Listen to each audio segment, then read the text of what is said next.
Good morning, everyone. We're back. Isaac's not with us yet,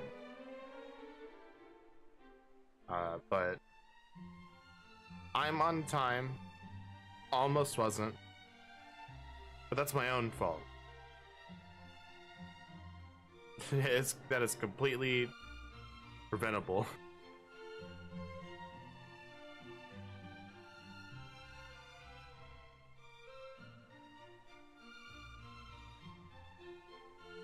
Once Isaac gets here, we can start making some of the stat blocks for Pokemon. So we had this idea that Isaac was looking forward to do stuff during the downtime, and then I could also, when he's streaming, or not, he's not streaming, but he's playing the game, I can also do some of that and kind of participate as well.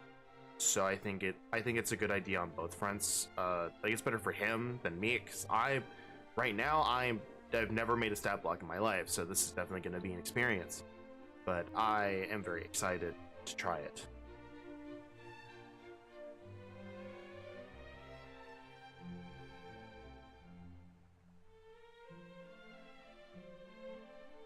I don't know how much we have left of this. We'll be doing the post game because, like, I think we're in a good place for it, and once we can actually, like, do some serious grinding, we'll be okay. I just don't know. Honestly, once we beat the game, I have no sense of scale anymore. I don't know how the post game was. I said I was gonna do it in my original playthrough, Dragon Quest 3, but I never got around to it.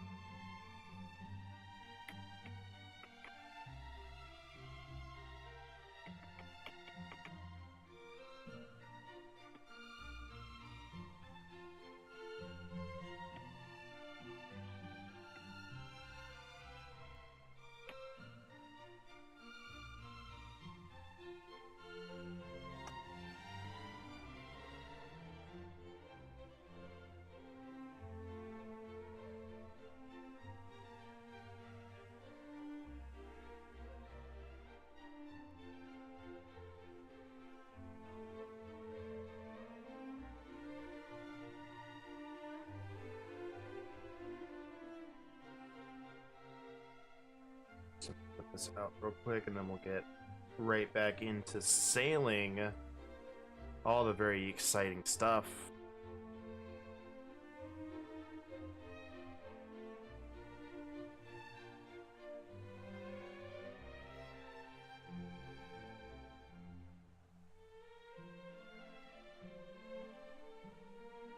I did look up how to make a stream upcoming, so I don't have to do so much of this work right when we start, but honestly, I was enjoying my time off, and so this week I can actually take some time and do some more stuff.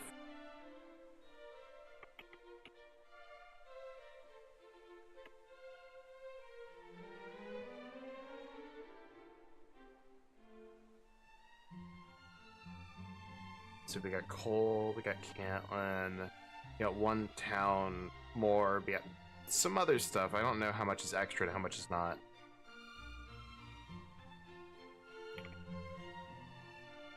Or if there's any extra at all.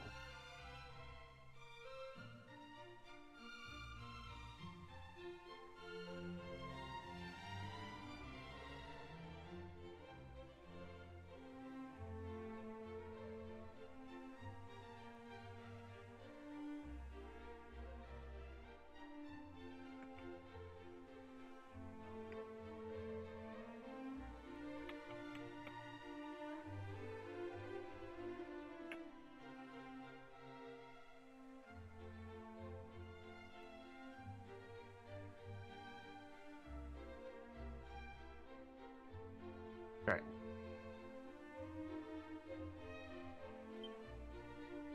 Yeah, let's go ahead and rest up. We can also deposit some money as well.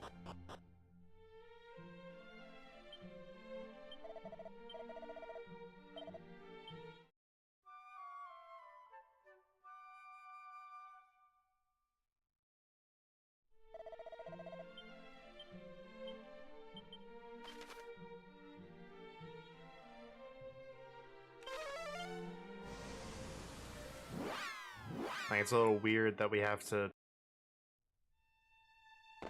zoom twice, but either that or I missed a page, but shrug. If I did, that's on me.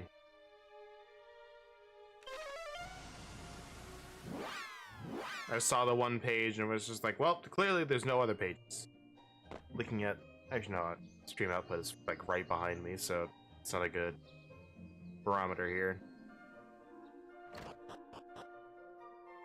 It also occurred to me, we didn't use Wildside with our Monster Wrangler, like, at all. Actually, no, we need to withdraw. Actually, no, no. Let's deposit the money for right now.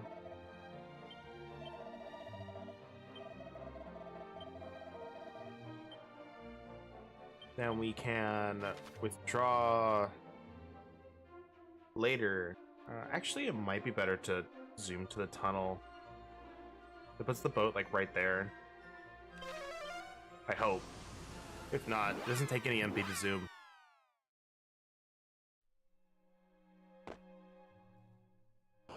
There was a mod that someone made to restore the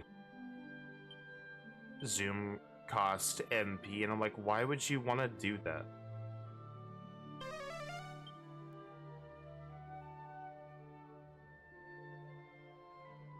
Like, I understand the rest of the mod, which was making so you can't zoom out of caves and whatnot.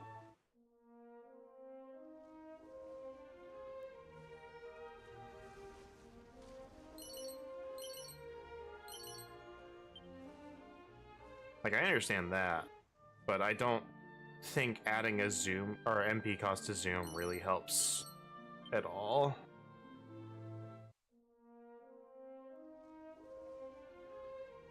Evac does, though, at least. Okay, what did we do for this one? I don't remember.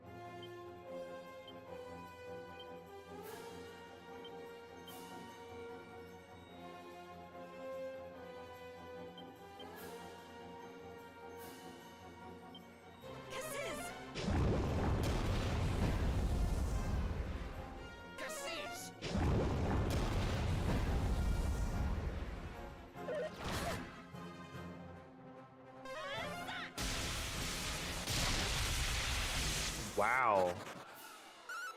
Still alive.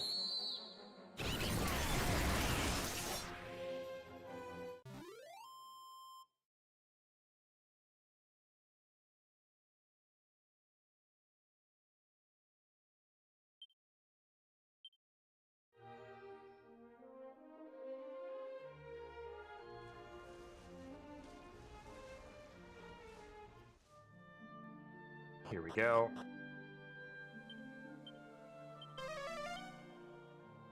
Monster nearby right now.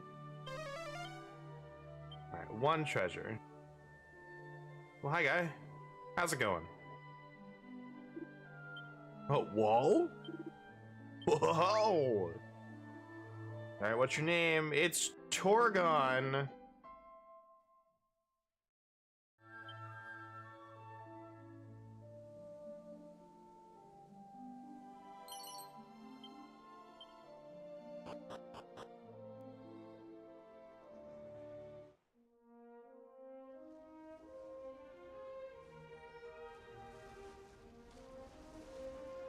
Am I really sailing up this far? Yes.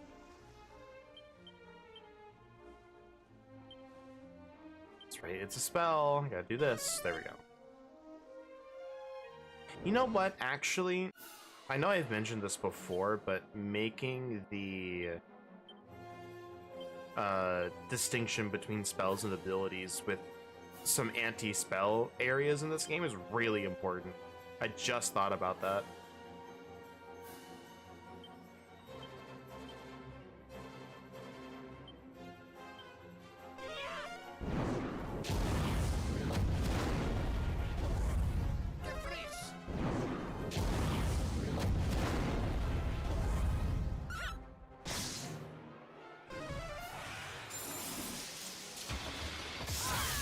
Ow.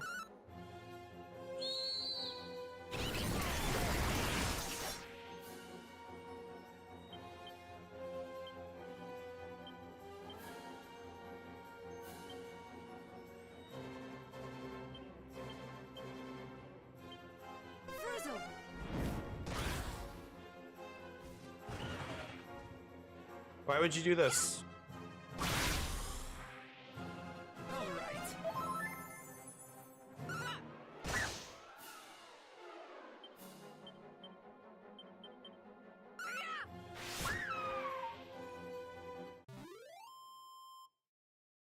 There's another mod was to I think it fixes the encounter rate. I say quote unquote fix here, like it makes it less. Another one was, what was it? I had it, I lost it. I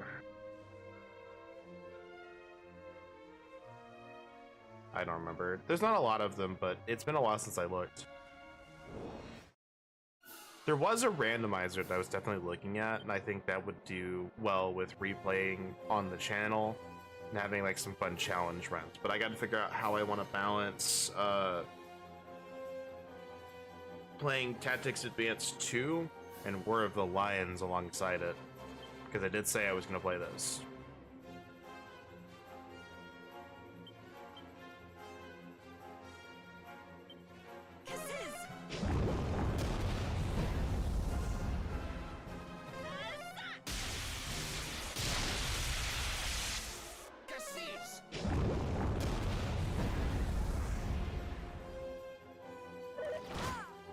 Ow.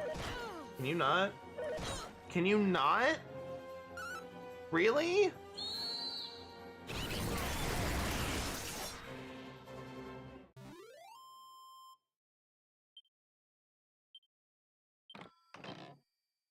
I see.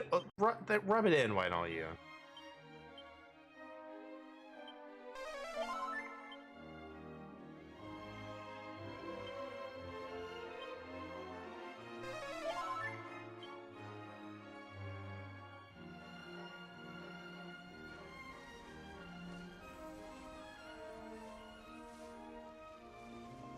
Alright, we're close. I think we can get the zoom spot first and then explore around these aisles.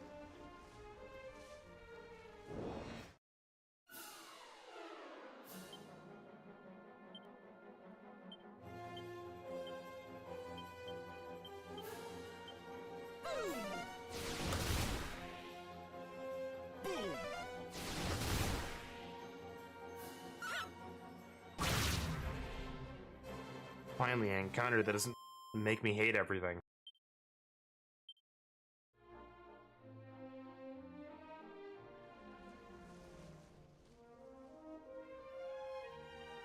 Come on, disembark, thank you.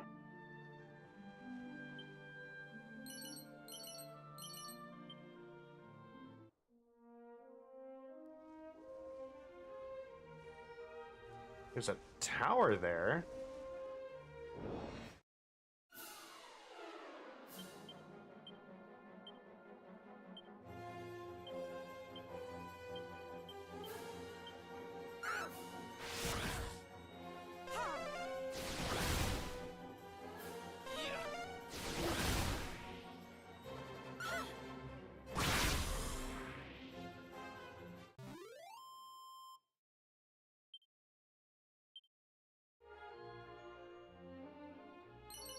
Honestly, I think the biggest QOL that I hope no one really wants to get rid of is the ability to zoom back to dungeons. Because it's just a pain.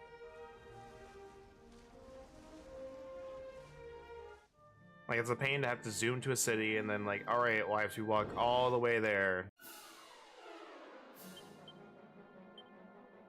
Again and again and again. It's like, I've had enough of that with the older versions of these games and RPGs in general. Yeah, we don't have Kaboom yet. We're hopefully close.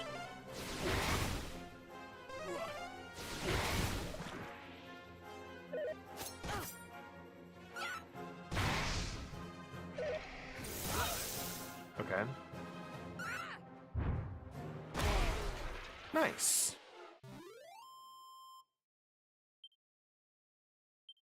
Like, being able to do it in the updated version of Dragon Quest VIII is so nice.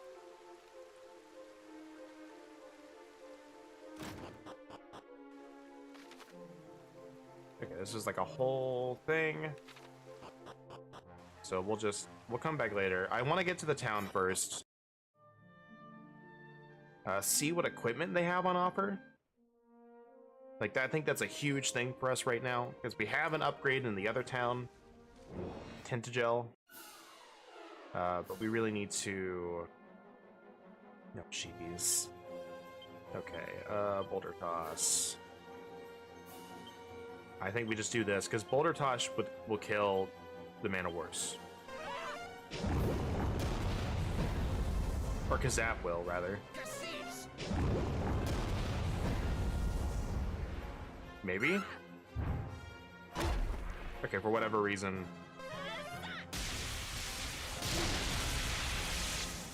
Whatever reason our monster wrangler went first. Who knows?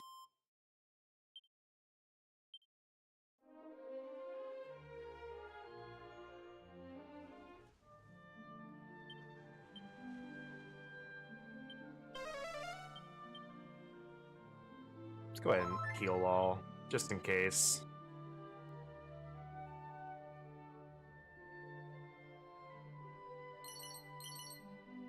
Sage's elixir is really nice to find. We haven't really needed those, but that could make for, you know, depending on how we feel at the end of the final dungeon, just going in and going, maybe we're not quite ready for that. Or if we feel that we are ready, you know, we use a bunch of them and just go right in.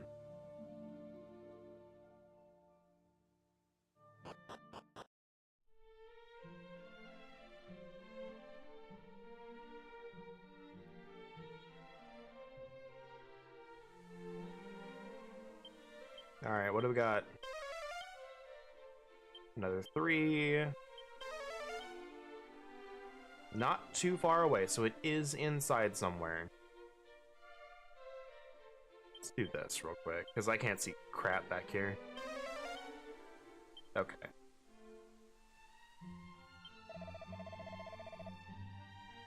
That the fairy flute might fall into my hands, that I might free Holy Rubus from the cursed statue that binds her. Okay. So we're looking for a fairy flute.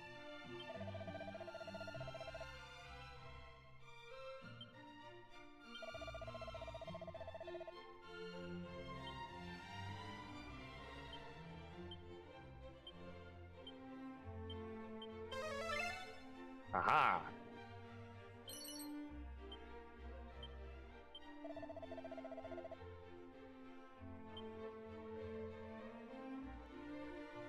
So, item shop owner claims to be from Japan? Well, you certainly look the part.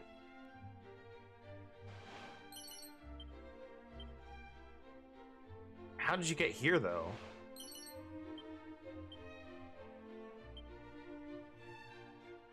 I was a swordsmith in my beautiful homeland.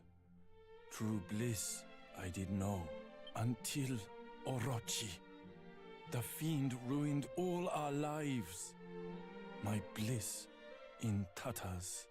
She came for my wife, demanded her sacrifice. So we fled Japan. I lost everything. My ancestors' tools all gone. Oh, my prized hammer. Alas, with no tools, I cannot do my old job. So I sell items. Okay.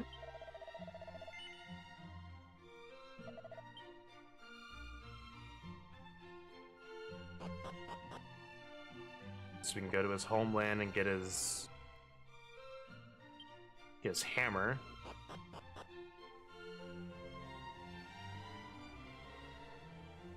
We also, like, we're looking for Robin Hood's old crew, and I don't know where they went. There's one here.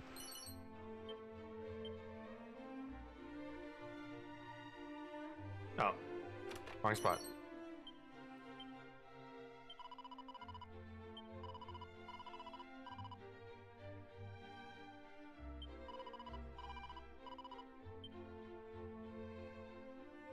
So I'm just curious how you guys exactly ended up here. Like, did you, like, They're very vague on how all this happens.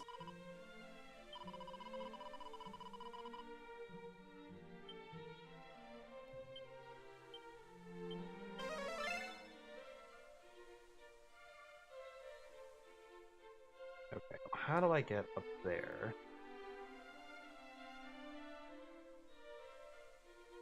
Also gonna do this right here. Why do you have a puddle of poison in front of your shop?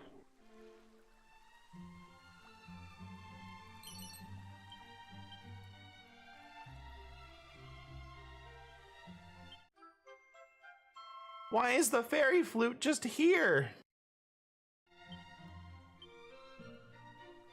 I mean, I guess.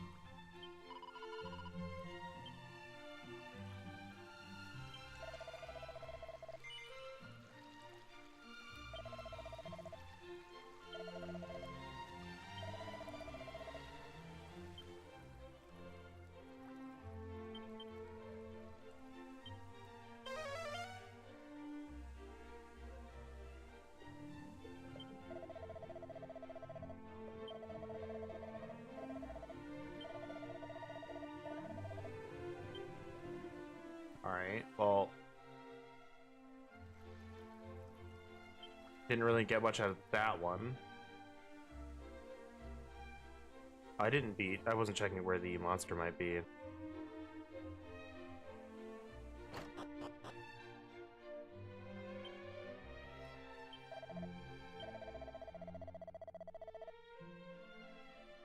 Them lot are all off digging some tunnel way south in the marshy spot.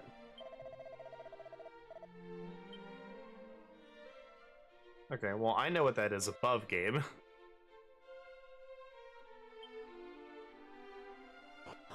So I guess we go there for that side quest.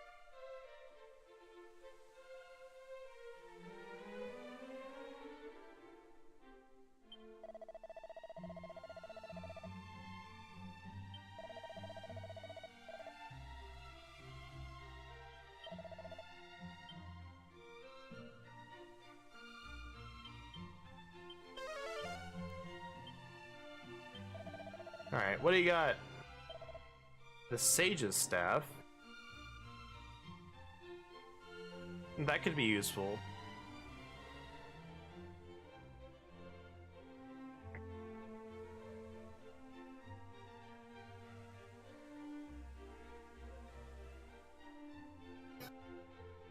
The Mirror Shield would be great if it didn't reflect my spells.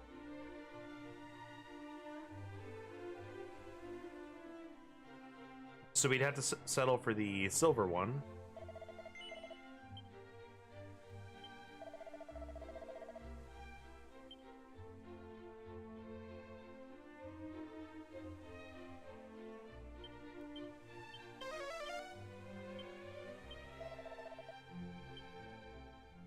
Alright, so it must be up here somewhere?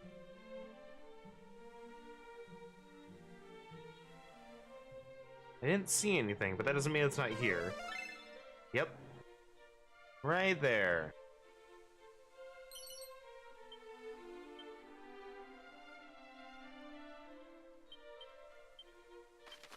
Yep, I can just zoom back here, so I'm just dumb.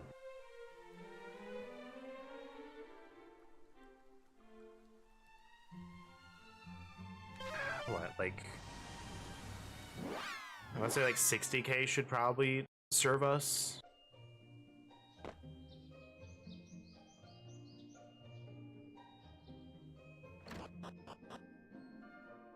We can also look for the monster while we're back there, but I want to get this first.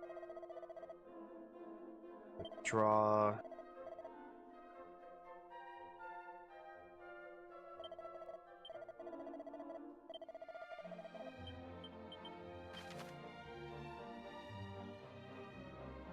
We also have this here.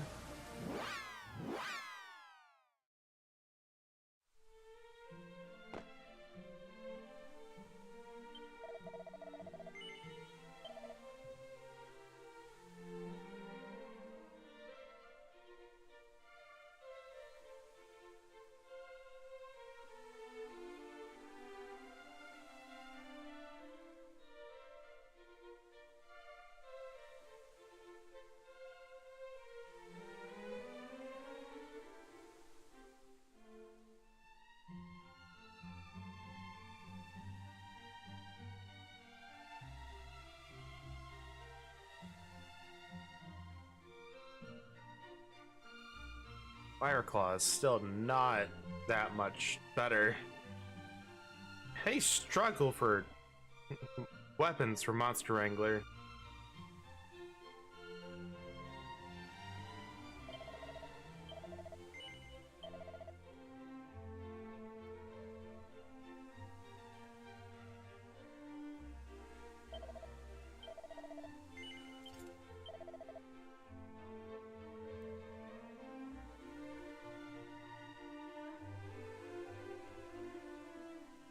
I think definitely by...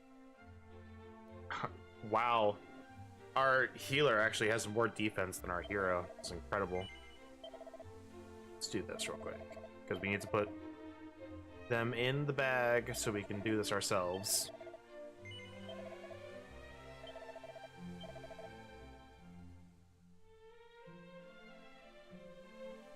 I don't know if I want to buy a third one.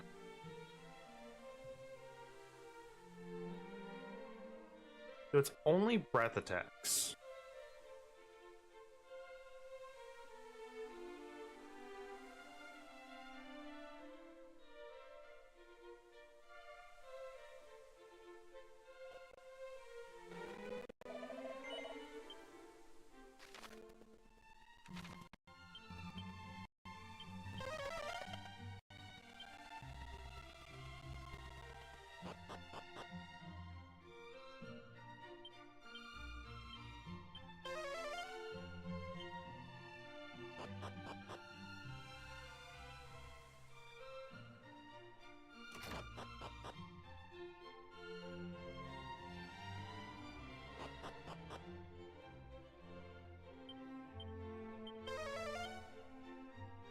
No, it's not you.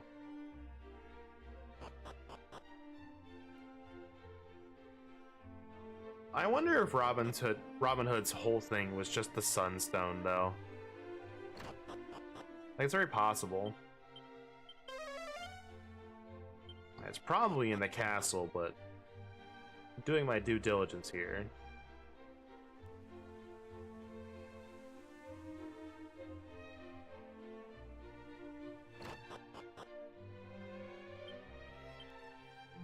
There's no one here.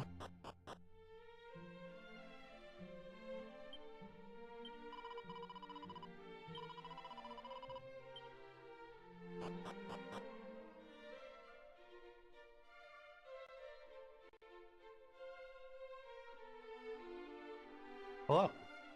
Hello.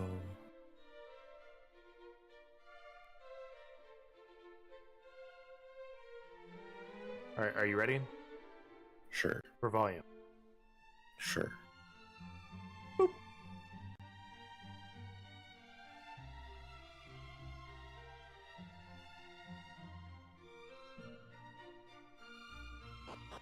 Alright, are you able to hear now?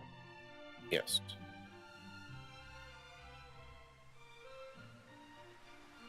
Alright, speak for me so I can make sure OBS is picking you up. Speak, speak, speak. Word, word, word, words, word. Speak, speak. There you go.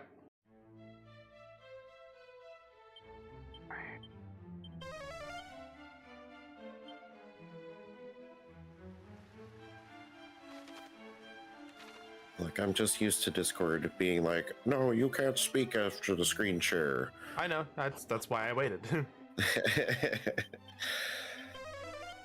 So I'm like, all right, fine, Discord, I'll give you some time. I'll be patient. Where's this monster supposed to be?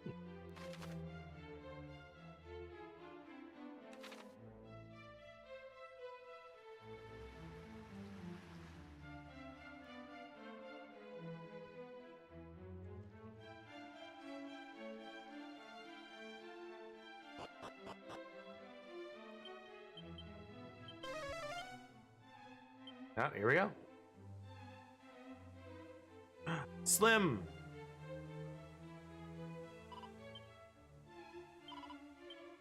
Splooper!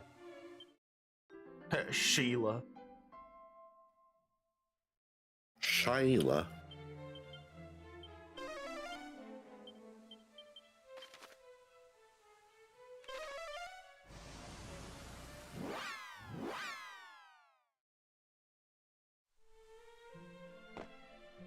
She Lyle. No, that's the evolution. I don't think the monster's in here. And then you have She Lay. It's a play on cricket touch. Or cricket tune, rather.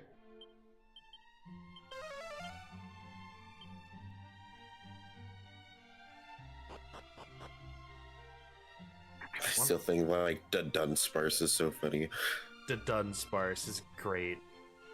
And then if you get the extra segment, Dunsparce. There's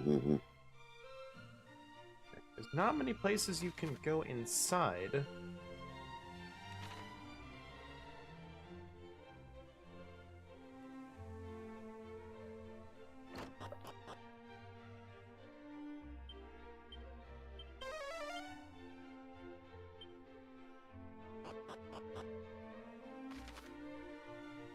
Oh, I never checked the well. Well,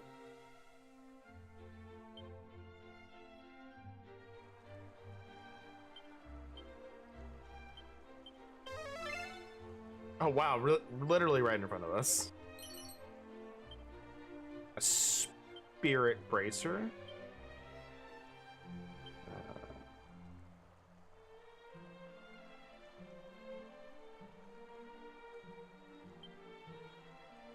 I guess we already have one. That's right. I'm gonna do this real quick.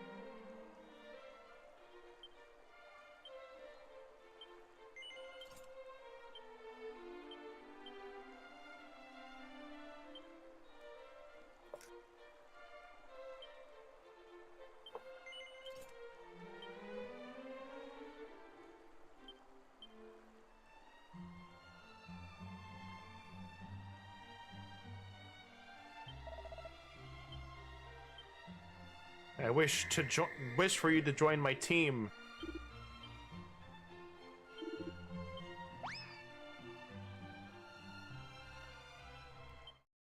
All right, silly. mm-hmm.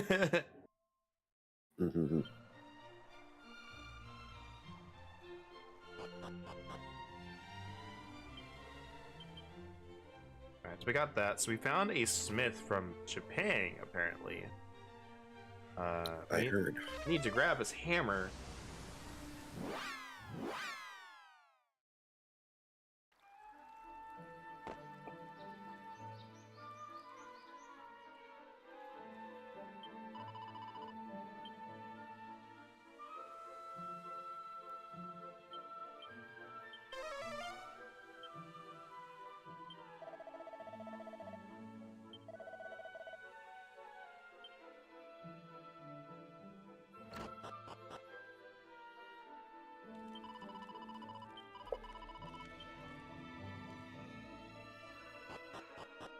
Gotta figure out where he would have been.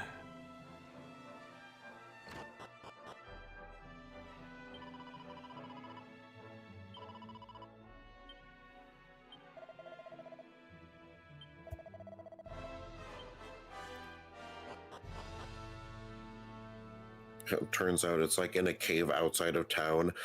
Oh, I had forgotten to mention that I was living outside of the main city. But now it's been like so long, I don't even remember where it is. It's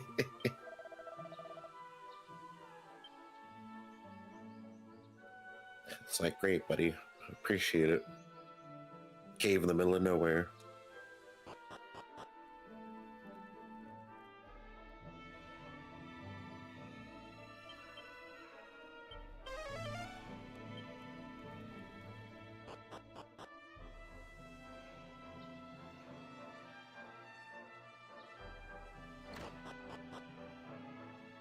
Oh, there it is. Well, If I can just... There we go.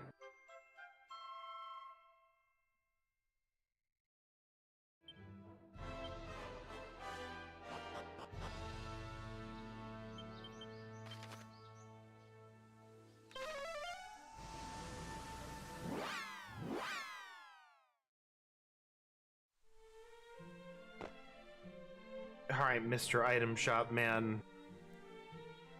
I'm hoping this makes you sell equipment.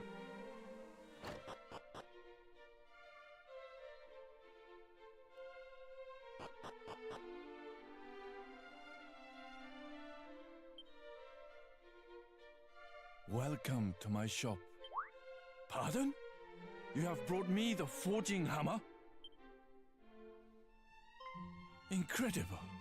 Yes, this is it, without a doubt. But how did you? No, you do not need to say. All that matters is that my family's prized possession has returned to me. However can I begin to repay you for such a kindness? Do not worry, I will find I a way love that, someday. like, definitely the haiku speak is just a huge gimmick, because he's just like, you return the hammer, he's just like, holy shit, I'm gonna drop the gimmick, thanks, bud. Legend has it that this hammer was once used to temper a blade most holy. Long, long ago. I just hope I can put it to use for you one day. Alright, well, you can... Yeah, our range of wares, come on. Something good. Yo, okay. Falcon Blade's pretty good. Okay, well, sadly, we own, like, everything, but... Yes. Dragon Dojo duds would be good if we had a martial artist. Yes. Alright. Look, it's not that I don't want to buy something for you, I need to make a stop real quick. I like to imagine him, like, be like, how did you get this? And then we do, like, the Goku instant transmission pop out and then pop back with, like, something from Japan again. It's like, I see. Understood. Naruhodo. Does not Naruhodo.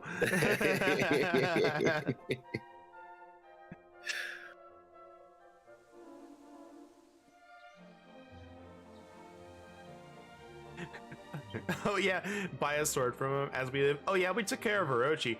What?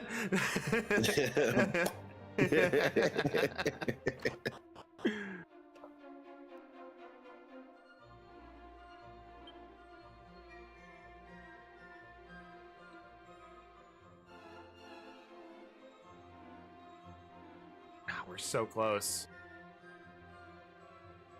You have 70 right now.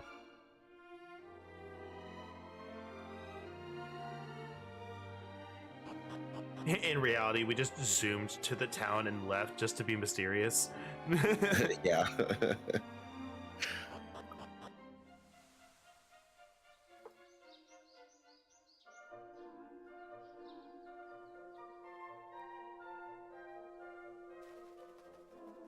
Right, all the way to the other side of town. I wanted to make sure he didn't, like,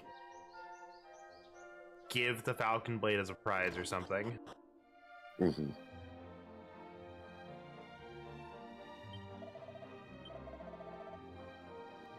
Draw, we want another... Hold on. There, that digit.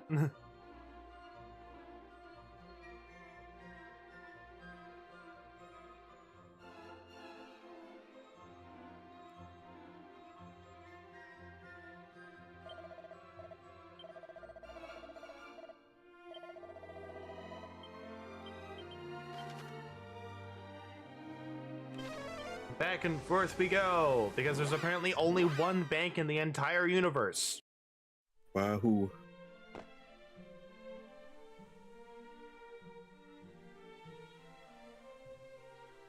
That's kind of why I also am just sitting here like, there's the mod that restores the Zoom MP cost among some other things. I'm like, just don't make Zoom cost MP.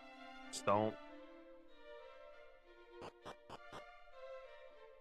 It doesn't change anything other than make travel back and forth annoying. Weren't there other banks, though, next to, like, the monster arenas?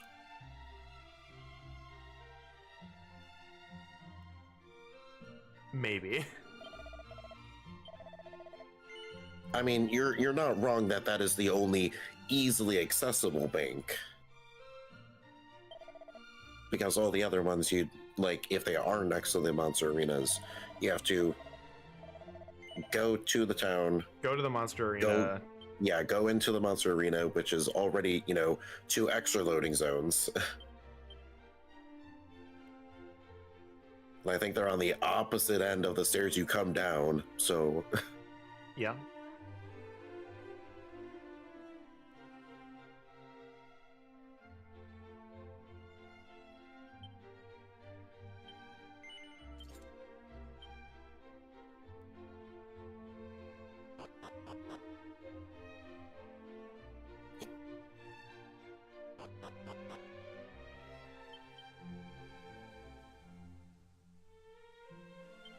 Yeah, let's go rest.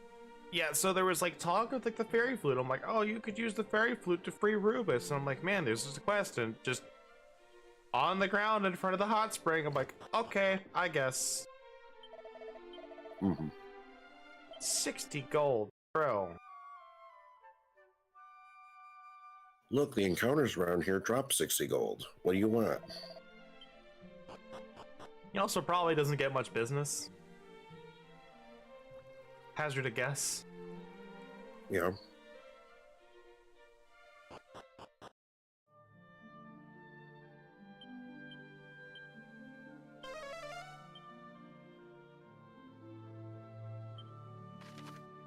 Yeah, we have 70 medals exactly.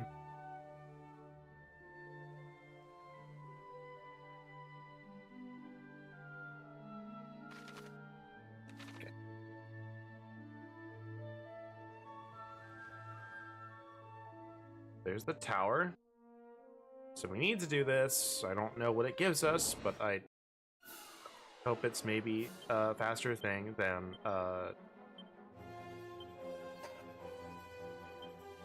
the bird. But probably not.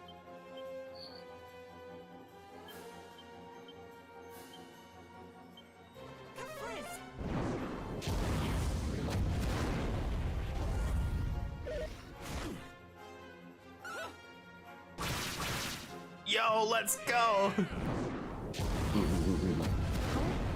That's actually more damage, though.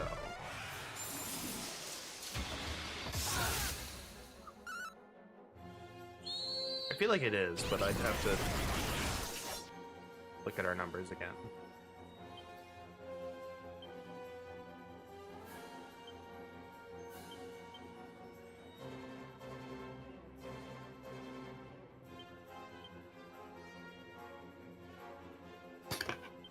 Wow. I punched my plate, nearly tipping it over. Why would you do this? Because my depth perception is bad. Sometimes.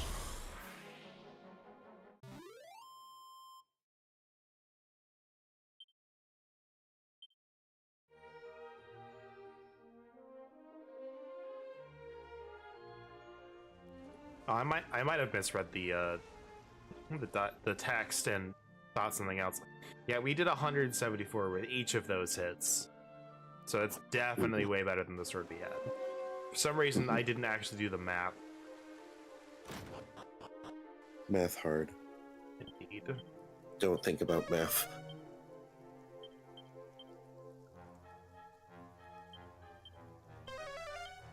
Remember, the math stops at 0.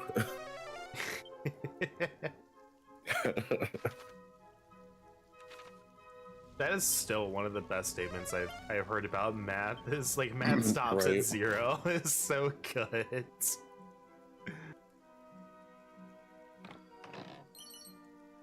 I did hear from one of my the people I do EXs and Savages with in FF14. One of them has the best statement that I've ever heard about English.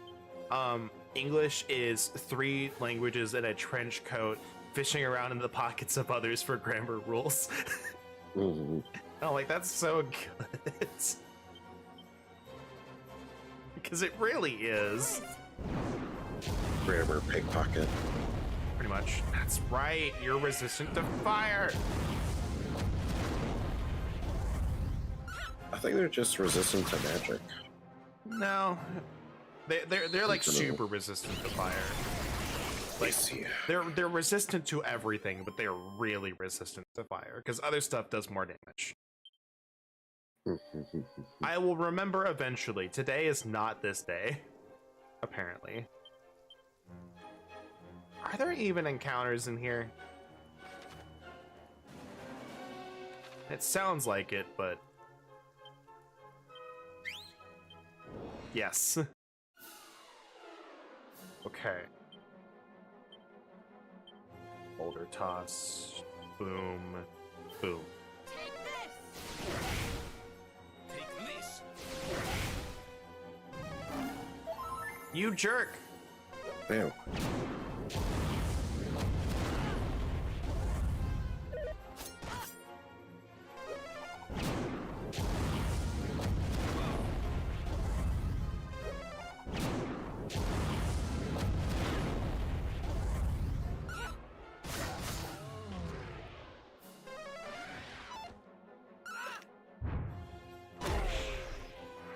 Got him.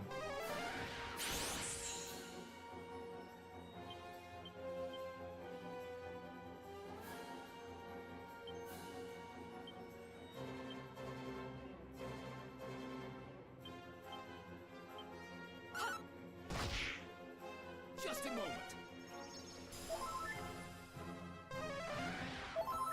Oh my god, bro.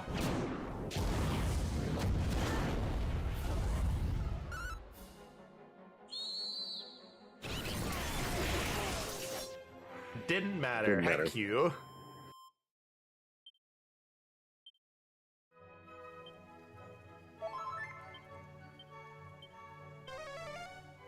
Alright, we did say there was nearby. So it's probably down here?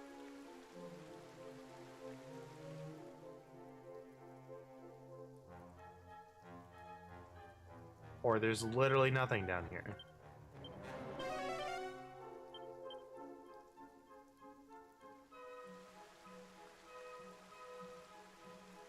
Maybe it's outside.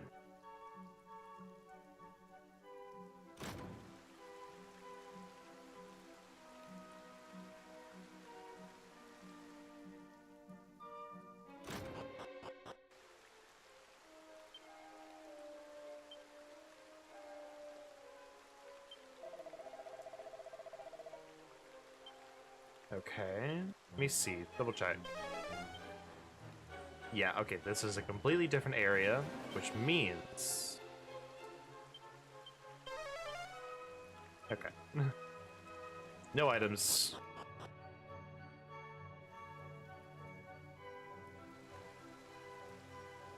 I'm surprised there's like nothing over there. Yeah.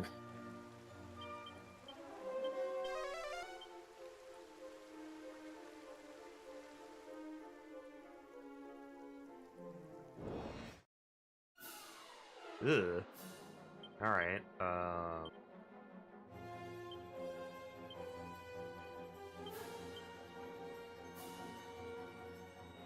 let's do ice.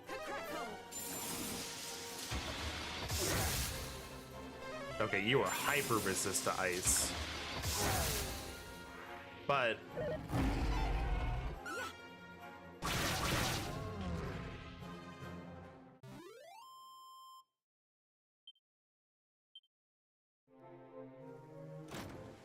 hi, guy. Can barely see you, but it's you. I have nothing to say to you. Very well. You know what? That sounds pretty cool. That is a pretty cool spot.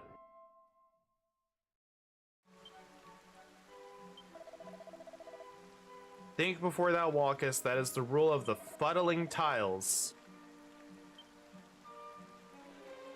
Alright, well, that's ominous.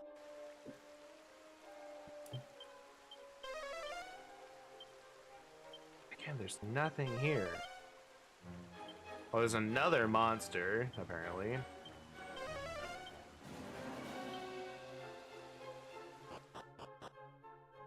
Make sure it's somehow not on this floor. Okay, no, it's not.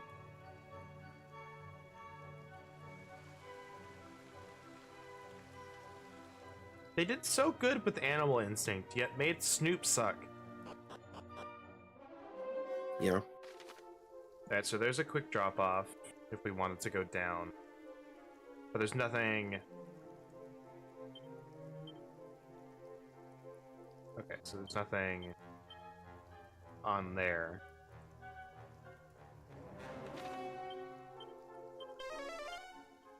Okay, so not on this floor. 8 treasures left on this level. Would hazard a guess to say they're probably not on this section, or they're with the electric lure. Yeah. Oh, jeez.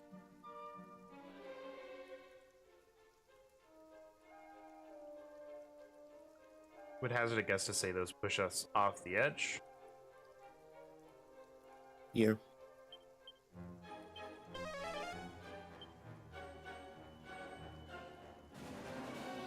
Well, given that they are by every exit, or every drop-off. Ooh, okay. Well, here's a good test to see what they do. Let's see. Okay.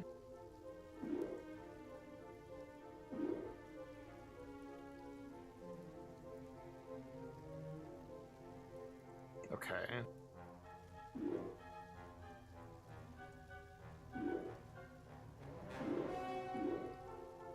Okay, I think I got it.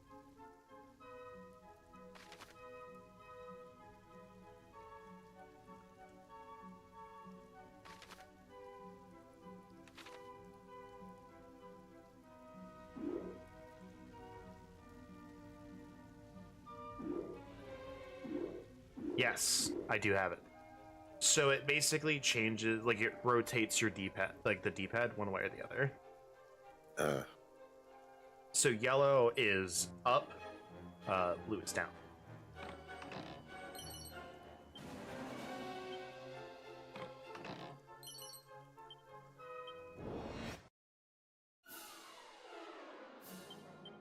You know what?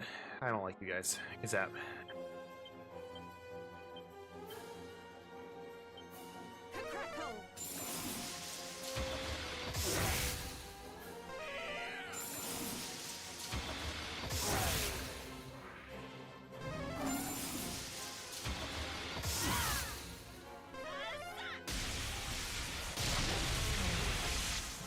Goodbye. Just for you, buddy. And I got my MP back. Let's go.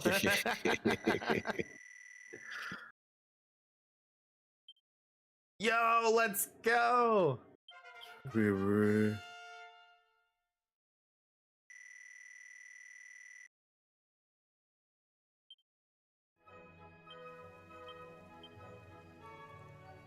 The MP cost is proportionate, but geez, we finally got it.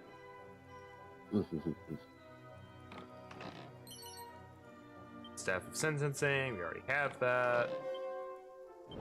Mimic, we've already seen one.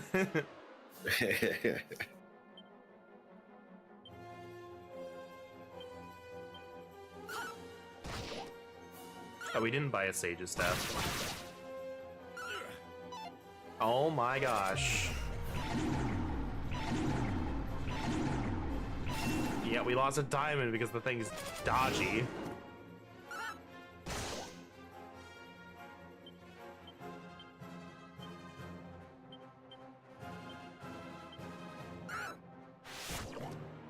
Got you.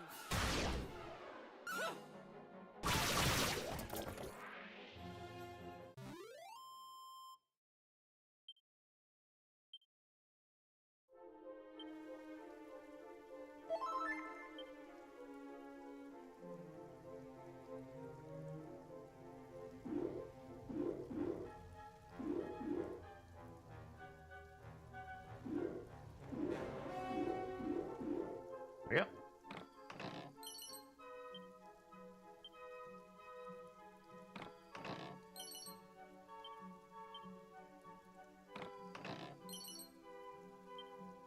Probably another mimic. Probably. Ooh, the Nope. Stormlord's sword. Yet another sword for us. Right here.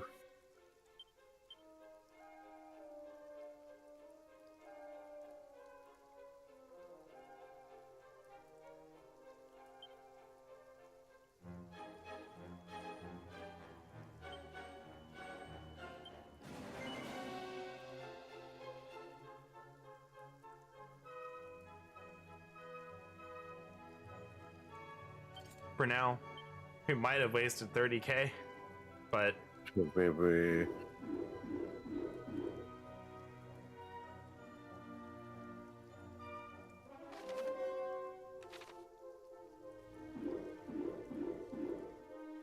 Let's go, money wasting. it's not too bad. Anyway, we can use this. Mhm.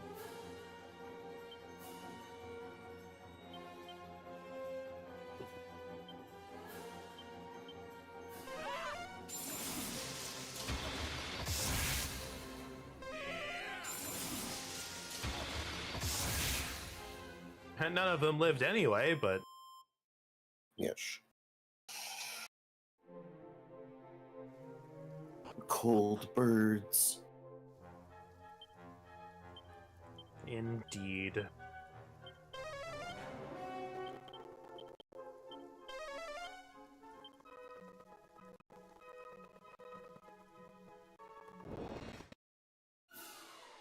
Where's that down go?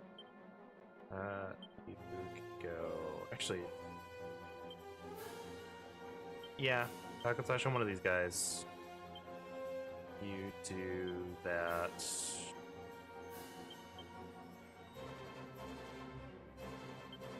There.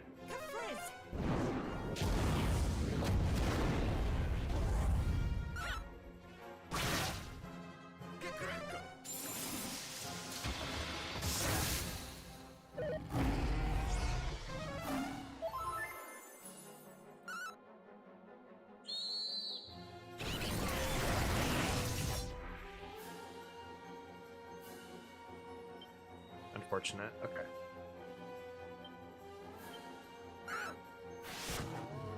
Out of here. Darn.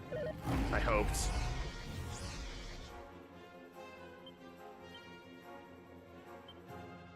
I'm curious how much damage this does again, because I didn't quite see it.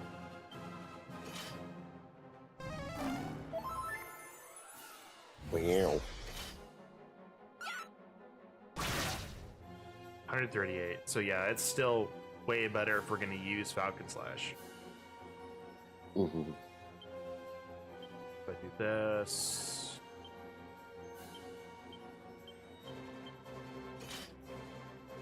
Two extra hits is 2 extra hits. Yeah, this is 50% more damage.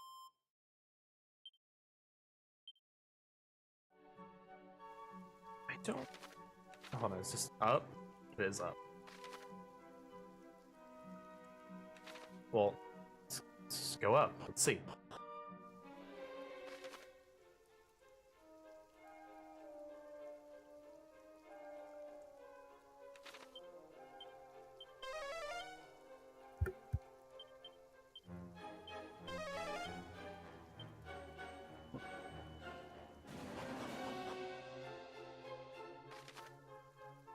Well, that's definitely progression of some sort, but let's explore this floor. Oh, jeez. Oh, jeez.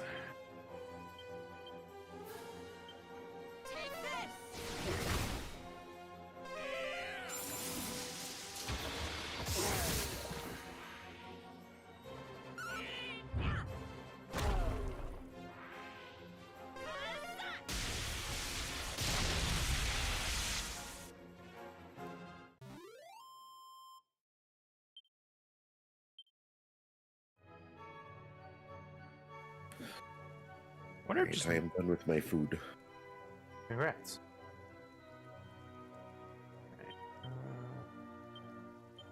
What are you saying about a thing? I was gonna say, what if just nothing resists lightning? It's just either they resist magical or physical. Mhm.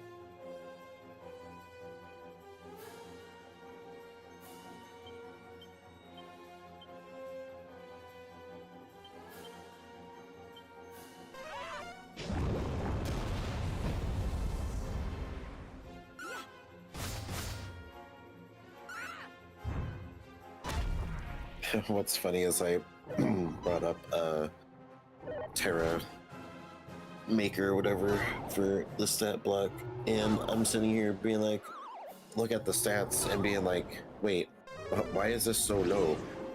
I don't remember the aggron stats being so low. I'm like, oh, right, this is the stat block I was working on this weekend for the dungeon. Oops.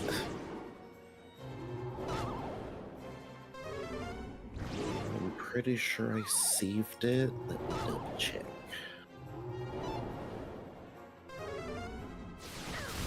I did.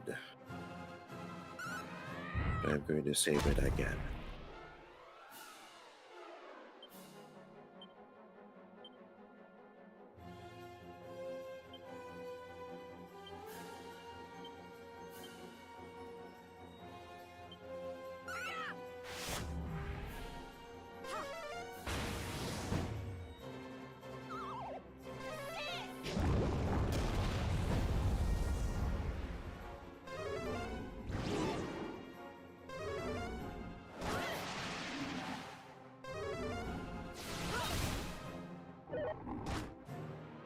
No, thanks for not spamming sleep breath again.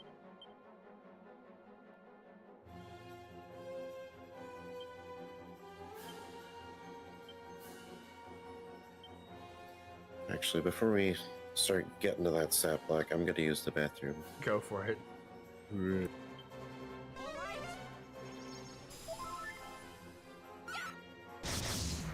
Ooh, okay, so that goes twice too.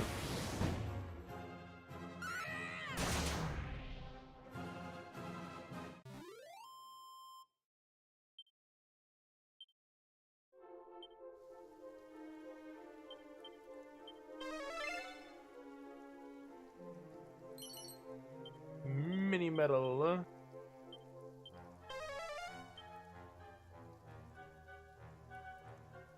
I mean, I mean to be MP conservative on those encounters.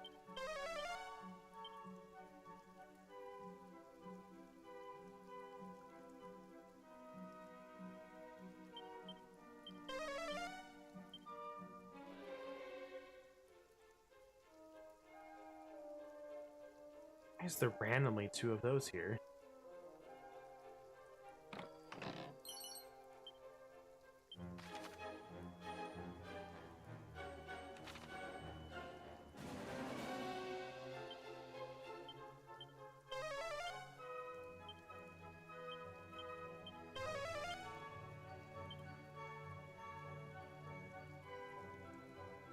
Alright, up the stairs.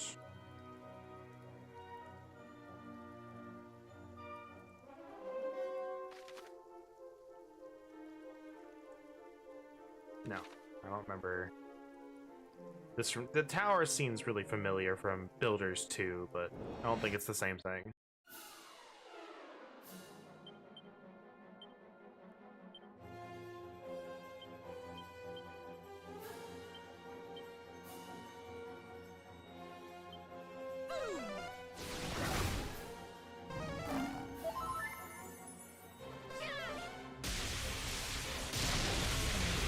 Let's say if you're gonna waste your MP, go for it, Mr. Manicore guy.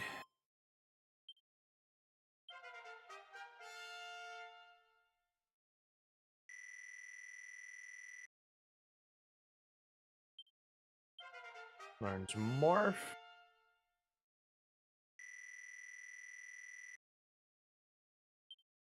Learned Kaboom. Well, there we go.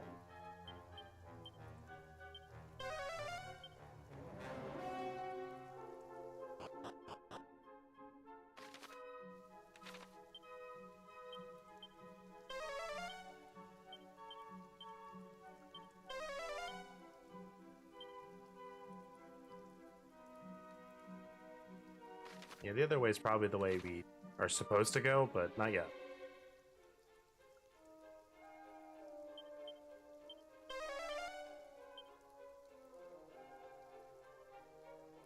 And that's why, right there. An angel's robe. I think everyone's wearing that. That can wear it, though. Or they have outgrown it.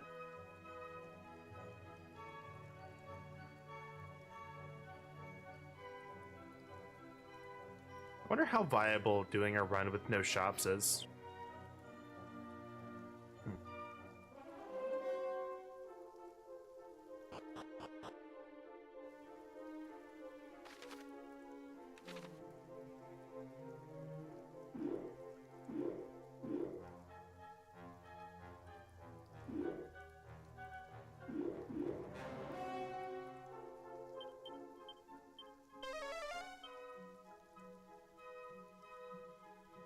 Let's go ahead and get you first.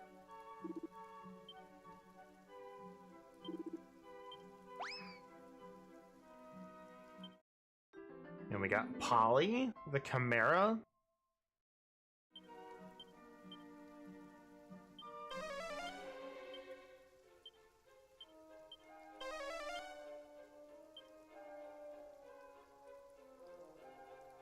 Go back to using the pad.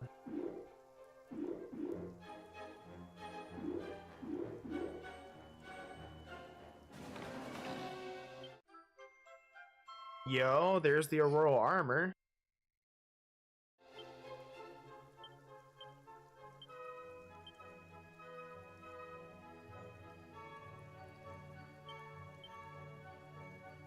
No one else can wield it. So here we go. We're getting rid of the spiked armor.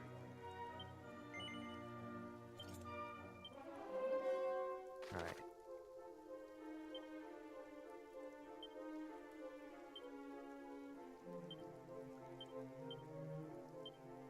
Okay. So that's how we get there, is... Got it. I understand what that offshoot's for now. And now we're getting healed as we walk. That's pretty good. Combine it with the goddess ring, then... Actually, let's see. What do we have on? Who has... You know what? It might actually be really good for us to have that on. Because Kazap's really good, but costs a lot of MP.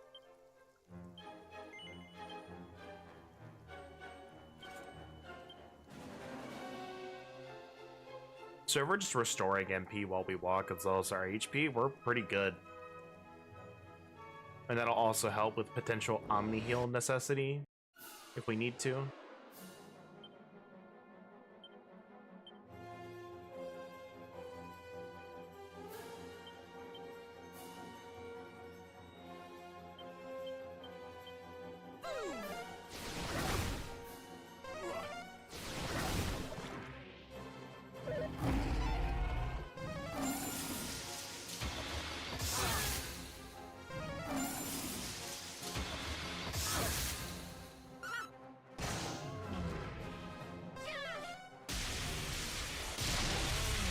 That might be a bit unnecessary.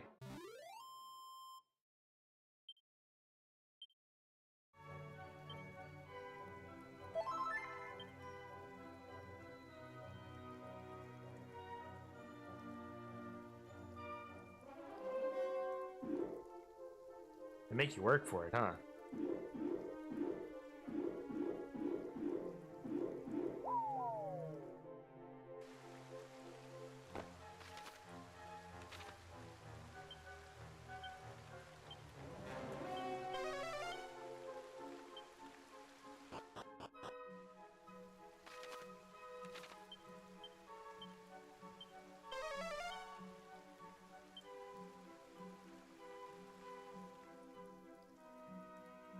Mr. Rubis has to be probably up this way somewhere. And that's the no... Yeah, no more monsters still seems to hold true.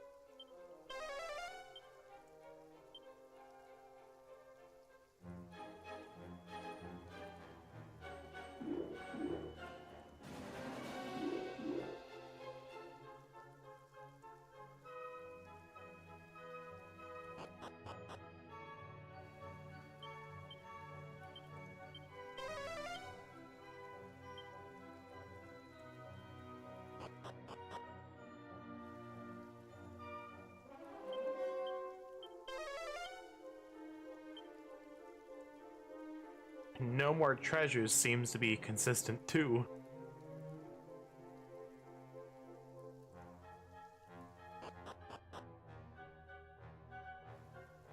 Alright, what we got? Anything on this floor? One more treasure. Oh, jeez. Okay. Well, I'm assuming you're over here in this top right corner, then. Okay, well, this is interesting.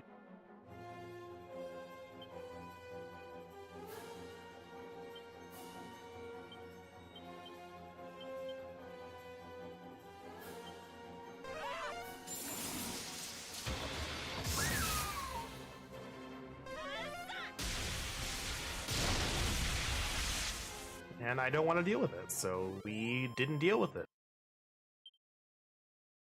Kill them all off. Yeah, we already have Padfoot on. Oh, okay. So hold on.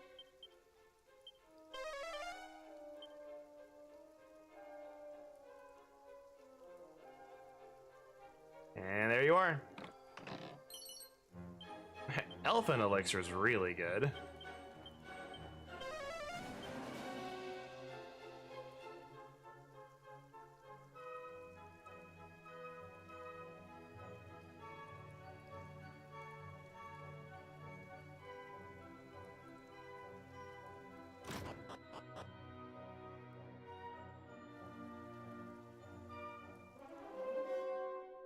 I have returned.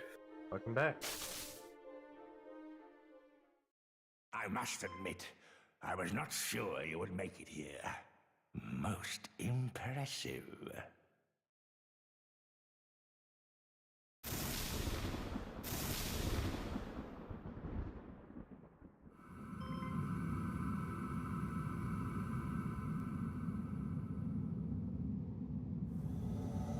Alright, Soul of They Baramos. say you are the strongest of your kind. Well, I will be the judge of that. Today, you are faced with the Lord of the Underworld's mightiest servant. Do not perish too quickly now. So are you just a copy, or are you the original who just doesn't remember how badly we kicked your butt last time? The fight Right. before gorging myself on your juicy innards.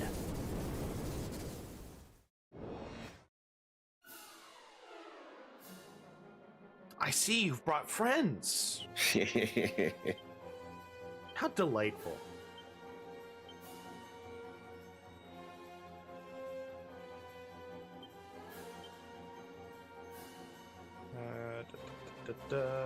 Insulate and magic barrier. It's time. Okay, well that's annoying. Here I go.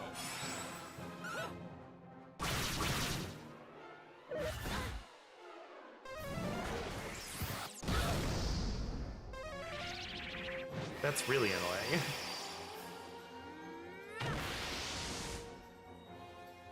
Oh, stats up and goes twice per turn. Okay, that's fine. Nice. That is very nice. Anyway, Kazap.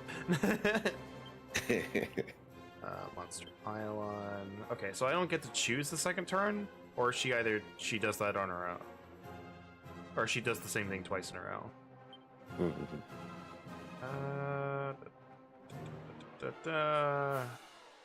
What happens if I do boom?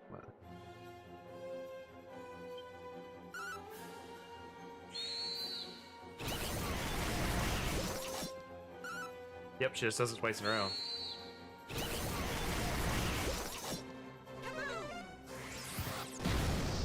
Ooh.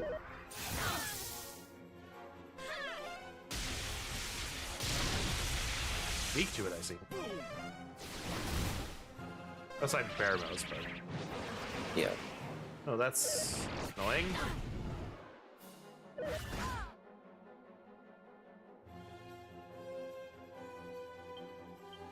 It's quite annoying indeed.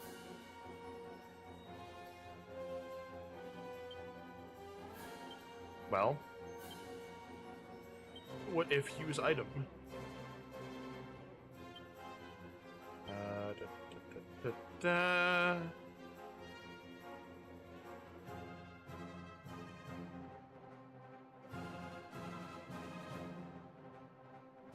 You know what? For lulz. Okay. Time to heal.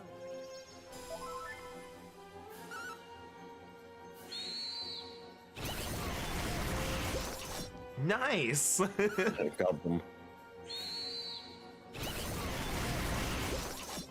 Brace yourself.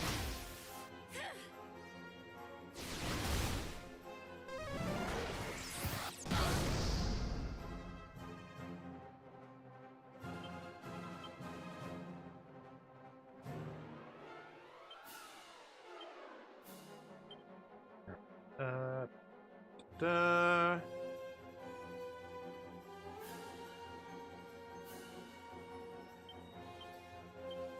Multi-heal.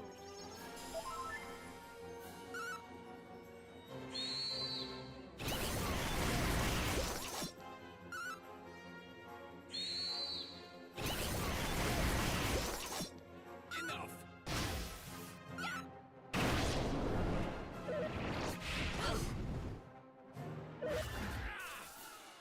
Great. Everything wears off of the same turn. It's great. We are in a small pickle though.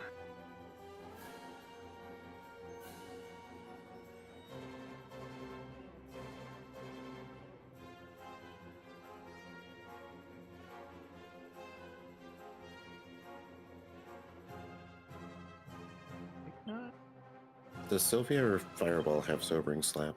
Fireball? Uh, Yeah. Slightly annoying here.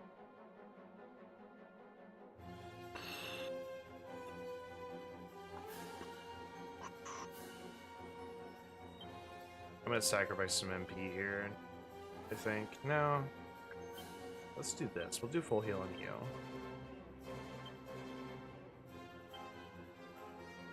You can do wild side again, and you need to do magic barrier. I think is the better thing to do for you. You absolute jerk! Who decided to give the boss that? you Fuck know what's off. Fuck off! Yeah. You don't also give had a that in boss his- encounter that! Fuck He also off! had that in his first encounter too.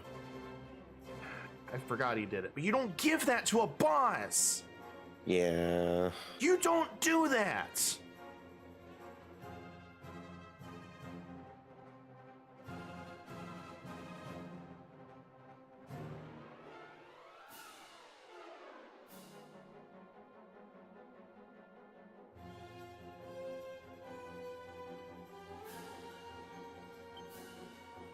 I'm tempted to just shut the game off and just restart from the boss encounter, but I don't want to do it again. Yeah.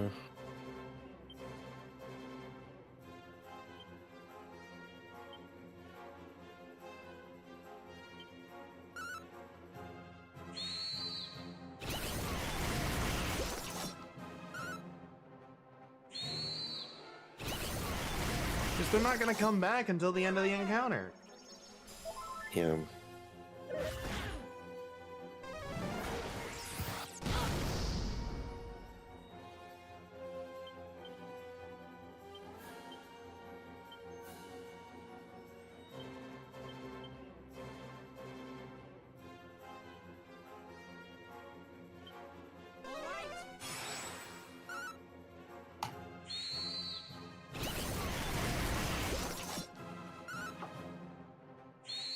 Man, it sure would be crazy if my character could get the experience for a boss battle.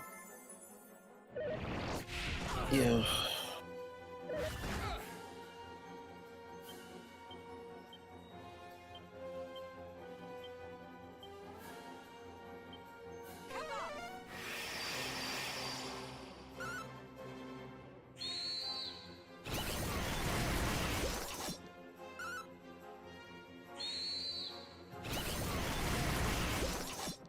Just a moment.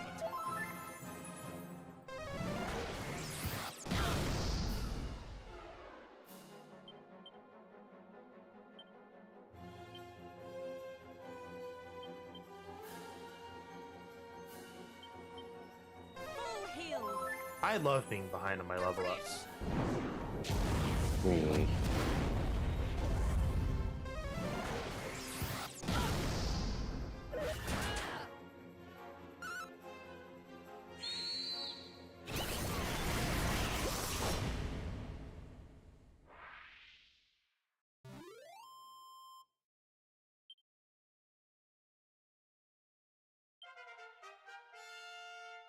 Experience we didn't get.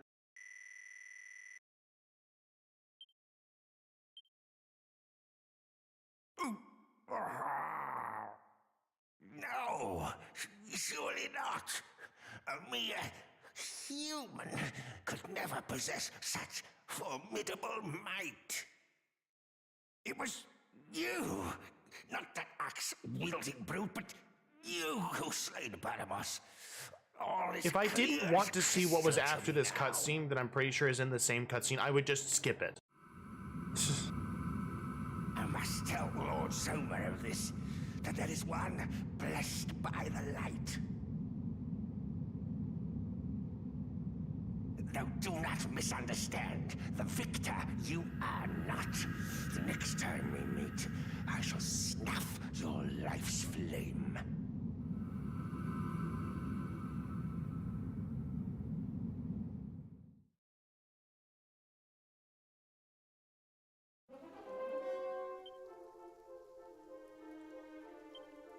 Yeah, like, we could have used that 20,000.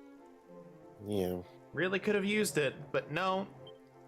Someone on the battle design team had to be a fucking idiot and decide, you know what should be good? We should put in a spell that can make the player lose a party member for the entirety of the battle. We should do that.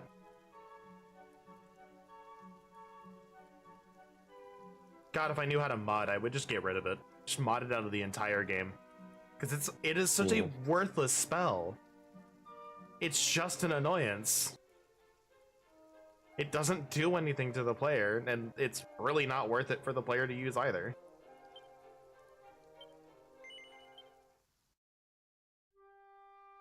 I used it the one time as a fucking joke.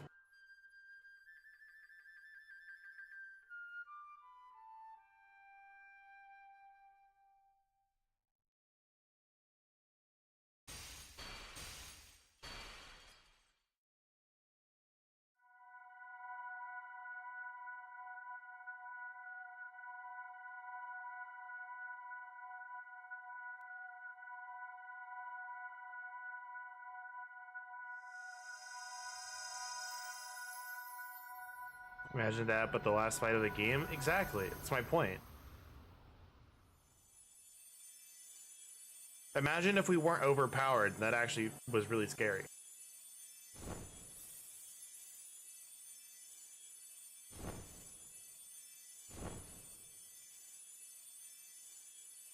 Thank you.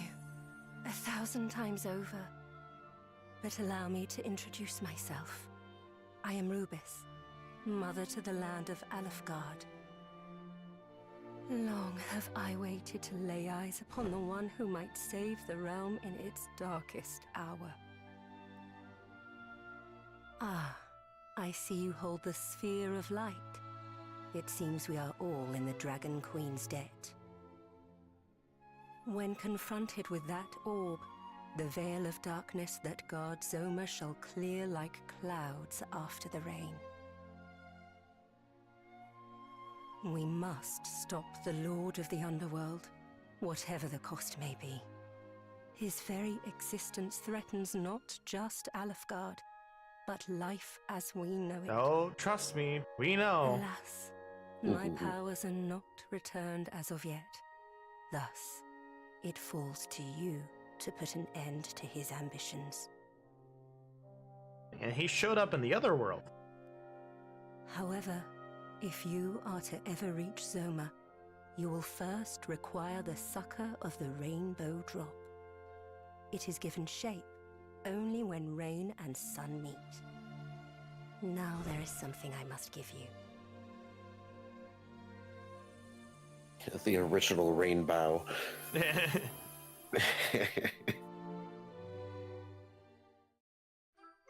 The sacred amulet. And with that, you must depart.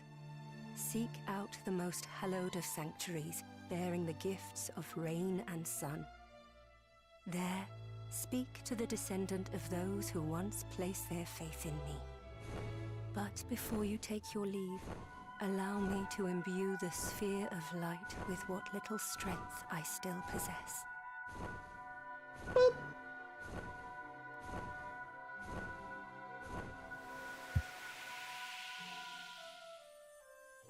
The fate of the realm rests on your young shoulders. I know it may seem daunting, but you must persevere.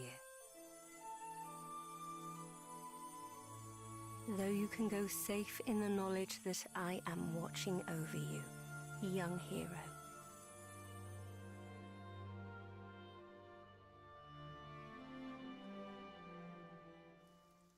Don't get blasted again, bye. Ah. Seriously, I've only ever used poo as a fucking joke.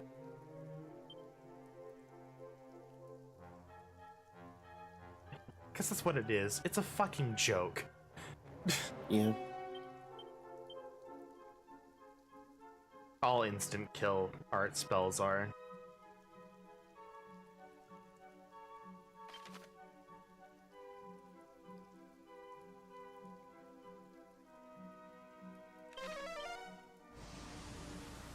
Alright. So now that we have more travel time, we can actually start statting. Yes.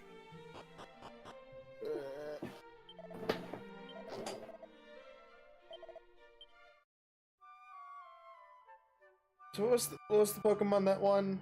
The people that we asked. What did the people want? Aggron. Because it was a tie and then we rolled for it. Yes. 3-way tie with Aggron, Garchomp, and Haxorus. Aggron was just top of the list. So you rolled like a 2 on the D6. Yes.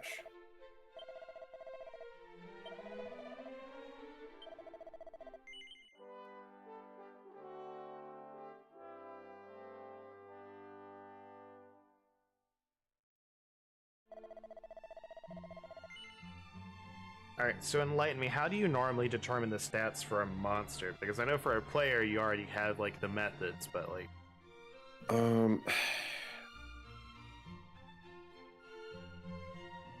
That's where it gets a little weird, that it's like, usually when I am setting up the stats, I just think of like, what is this more capable of? Well, I mean... Like, is this more strength-based Well, I mean, or there's more that, but like, depth-based? how do you limit it? Like, how do you, like, is there a number limit on like, alright, you can only have this many stats per CR or something? Like... Not necessarily, because... Is there a system in place that, you know, rules is written makes it so I can't just make every stat 20 if I wanted to? Not that I know of. Because, like, you could just make every stat 20. Obviously, if you really that's wanted not to. really an accurate stat block, Yeah. but, like, as someone who has never looked at, like, the Dungeon Master's Guide or has ever done homebrew, like... I'm That would be sure there might be some sort of, thing, maybe, but I definitely don't use it. I just go off of feel. Because definitely Aggron's a more physical build. Because the only thing that, like, anybody really, really tries to push for making homebrew is take a monster stat block that already exists and work off of that. So it's like, if you're looking for a monster of XCR, or you're making a monster of XCR, go and look at that CR and compare it to monsters of that CR block. So it's like, if you're making a monster with CR15, look at the CR15s. Look at how much damage they do. Look at how much HP they have. Look at their armor classes. Look at their abilities. If they have legendary actions, look at what their legendary actions are. Like, what do those do? So I guess that's just where I would differ from a lot of people is, you know, again, I've said it before, I think CR is a joke. Well, yeah. So it's really kind of like, I would just staple the CR on after the fact. Well, yeah. And just, Because you know...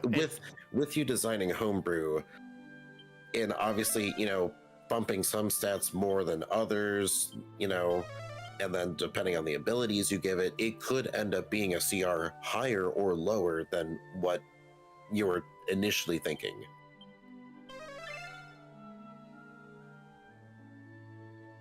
But that is just the easiest gauge because obviously the 5e stat blocks are balanced. Like this is designed around their system. So you want to work around their, you know, official stat blocks to work into your homebrew. Because you know, the easiest form of homebrew is just taking a monster that already exists and then changing its damage types and tweaking a few of its stats, you know, maybe 1 or 2 up, 1 or 2 down, you know, blah, blah, blah, and then boom. So it's like, oh, I want to make a Shadow Dragon. It'd be like, okay, I'm going to swap its strength and dex scores. I'm going to then make it deal necrotic damage or psychic damage. It's like, ta-da, Shadow Dragon. I mean, like, yeah, there's certain stuff like that that works, but, Yeah. you know, for what we're doing, that definitely I don't think works. No. That's what I'm saying, is like, I already looked at like an Ancient Dragon stat block. I'm like, that's a good starting point.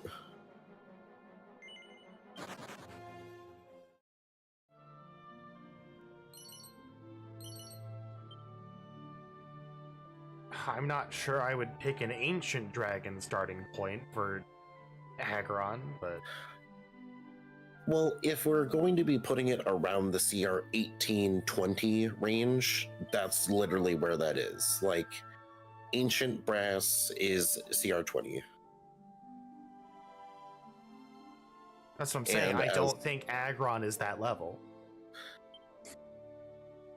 So you want to dip him into the 15s?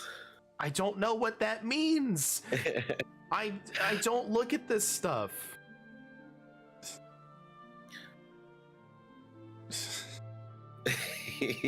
I've told you I don't look at the monster manual. I haven't looked at the Dungeon Master card. I think CR is a complete joke anyway.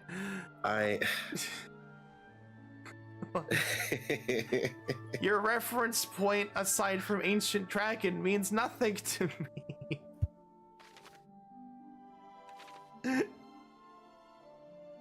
I've like, even when looking up the monsters that you've talked about, I've literally never looked at the CR ever because it means nothing. Look, I'm just using the CR as a benchmark, okay? I know, but like it, when you say, so you want to dip to 15, I'm like, I don't know what that means.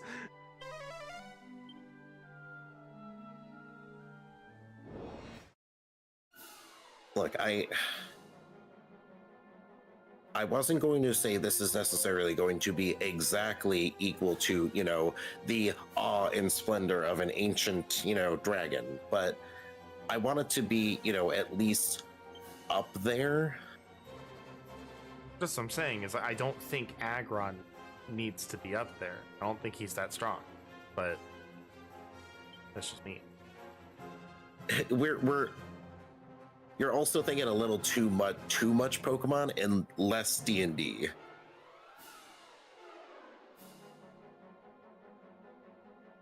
What's the levels of dragon again? It is young. No, we're at the, like, is it like Wormling? Okay, just go from the actual forms of dragon. Like, I don't need anything that doesn't have dragon attached to it. We'll put it that way. Oh yeah, I know. I don't need wormling. I don't need any of that because it doesn't matter for the question I'm asking. Oh, I was on spells. I was like, why am I not getting Durgans? I also did spell Dragon right.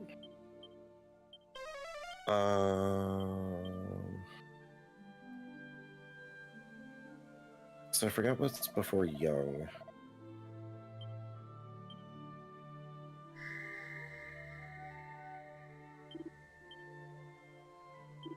Because it's like I never use those. The green giants. The jolly green giant.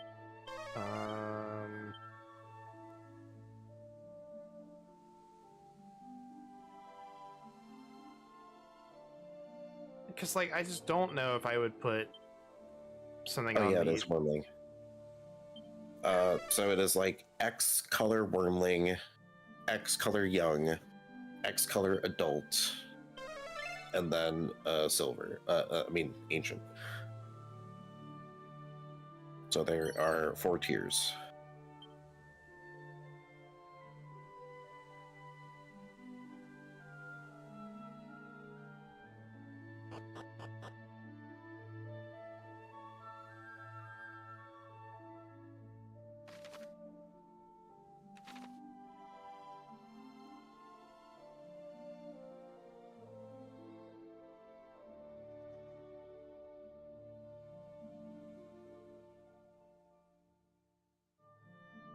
But you want to try to make this as a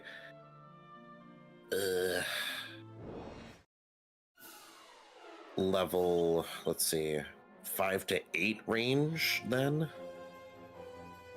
CR? That's like, this is something you would fight when you're between level 8 and like 5 and 8. Is that a better gauge? That this is not like... No, I was thinking like tier. 10. I don't think Ancient is where I would go. So tier 3 play, not tier 4 play. Yes.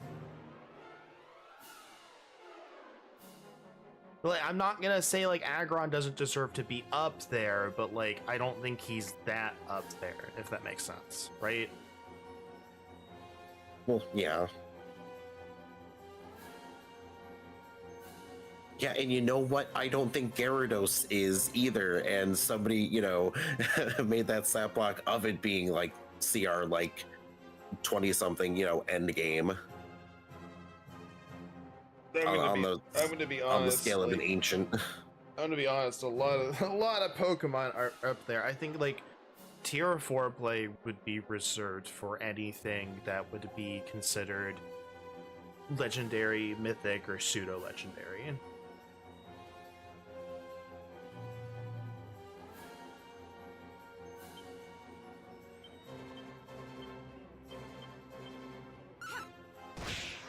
Problem is I don't remember all of what are considered pseudo legendary,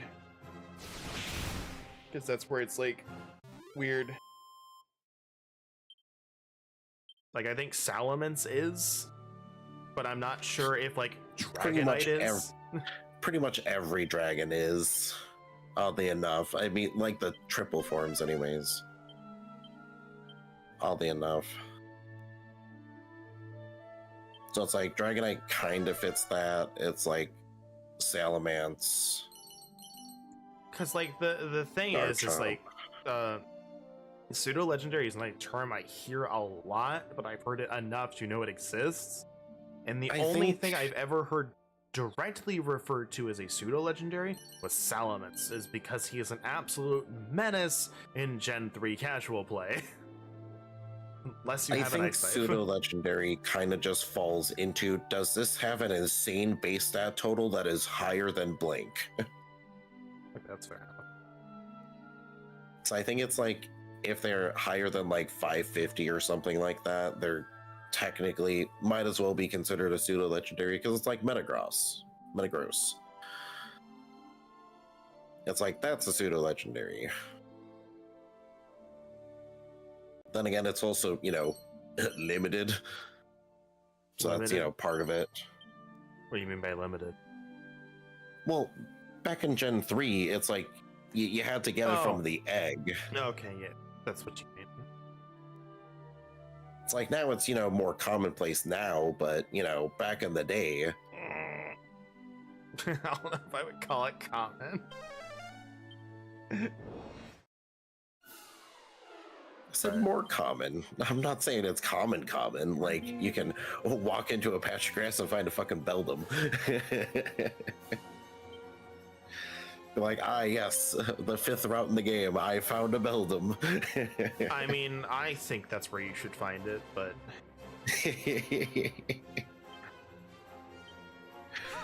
yeah, maybe not. It is steel.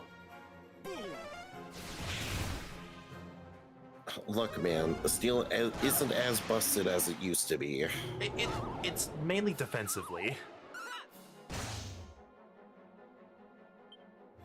Defensively, steel early on is really good. Later on, not so much, but Yeah, but that's why you balance it out with a fire type gym leader in the, first 3.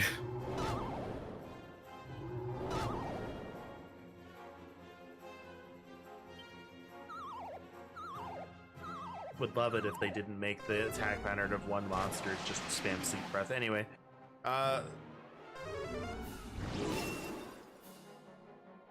Well,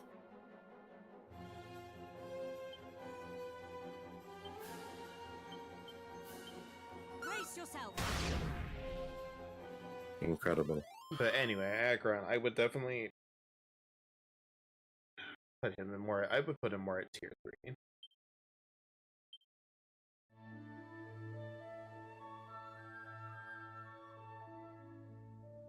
All right, well, I'm gonna have to drop the hit points.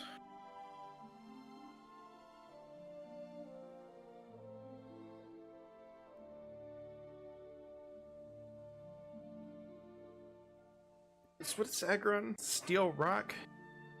Yup. Okay.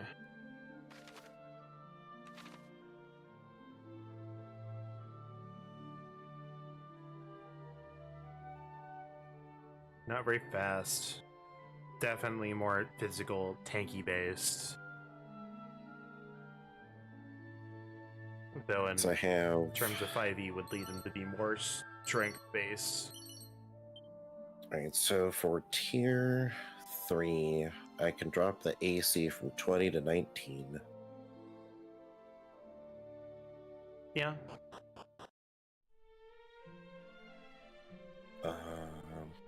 Get that fly speed out of here. That's not accurate.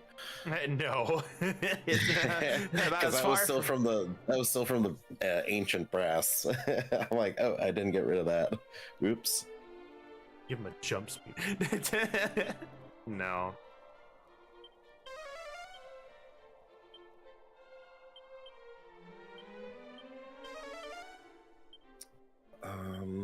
Let me look at some stuff from where I think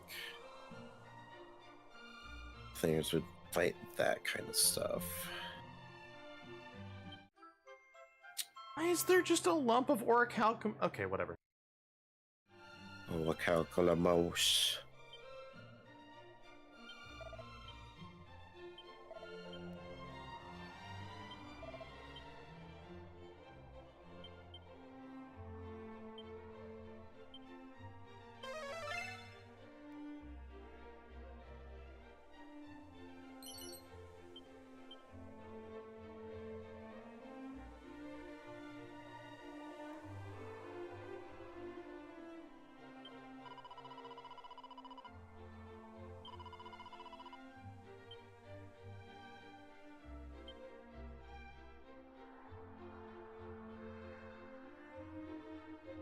Stat box for Pokemon.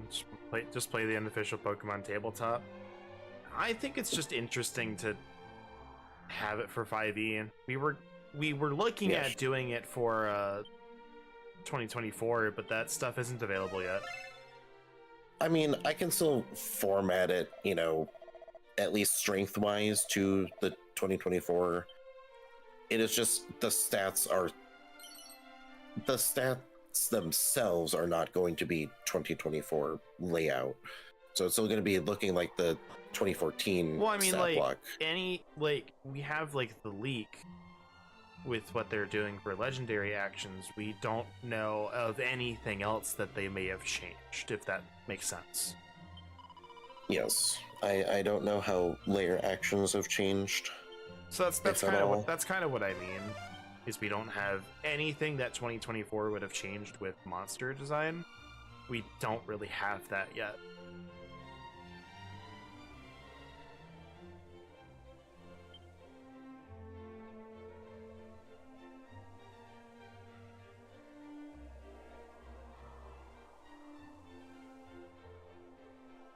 Well, the adult bronze is CR15, which fits in line to tier 3 play, AC of 19, HP of 212, which obviously, as obviously somebody who runs this stuff knows that all of the average HPs here are always on the lower end of the average. So, like, technically you would be wanting to probably run this with like 20 to 30 extra HP. Yeah. But if you're wanting Aggron to fit into more of the tanky kind of thing, we could give it a lot of abilities for damage reduction, which would then obviously inflate its HP. So we want to keep the HP on the lower end to compensate for the damage reduction abilities. Yes. I do think damage reduction with it being based on a steel rock would be good. Because I thought some fun things last night while I was trying to sleep would be to add in like the Stone's Endurance feature from Goliath's, but maybe like bump that up a little bit for it being, you know, a monster trait. That like you have a pool of your hit die, which is another thing. It's like is not utilized with monsters, is utilizing their hit dice. So you can have a pool of hit dice and then spend up to, you know, its proficiency bonus, you know, worth of hit dice on an attack as a reaction. So it's like you could use, you know, like up to three hit dice to reduce it. So because it would be like D12s or D10s, it's like, yeah, you could roll like 3D10 plus, you know, the con mod, blah blah blah, and reduce the damage that way. Yeah.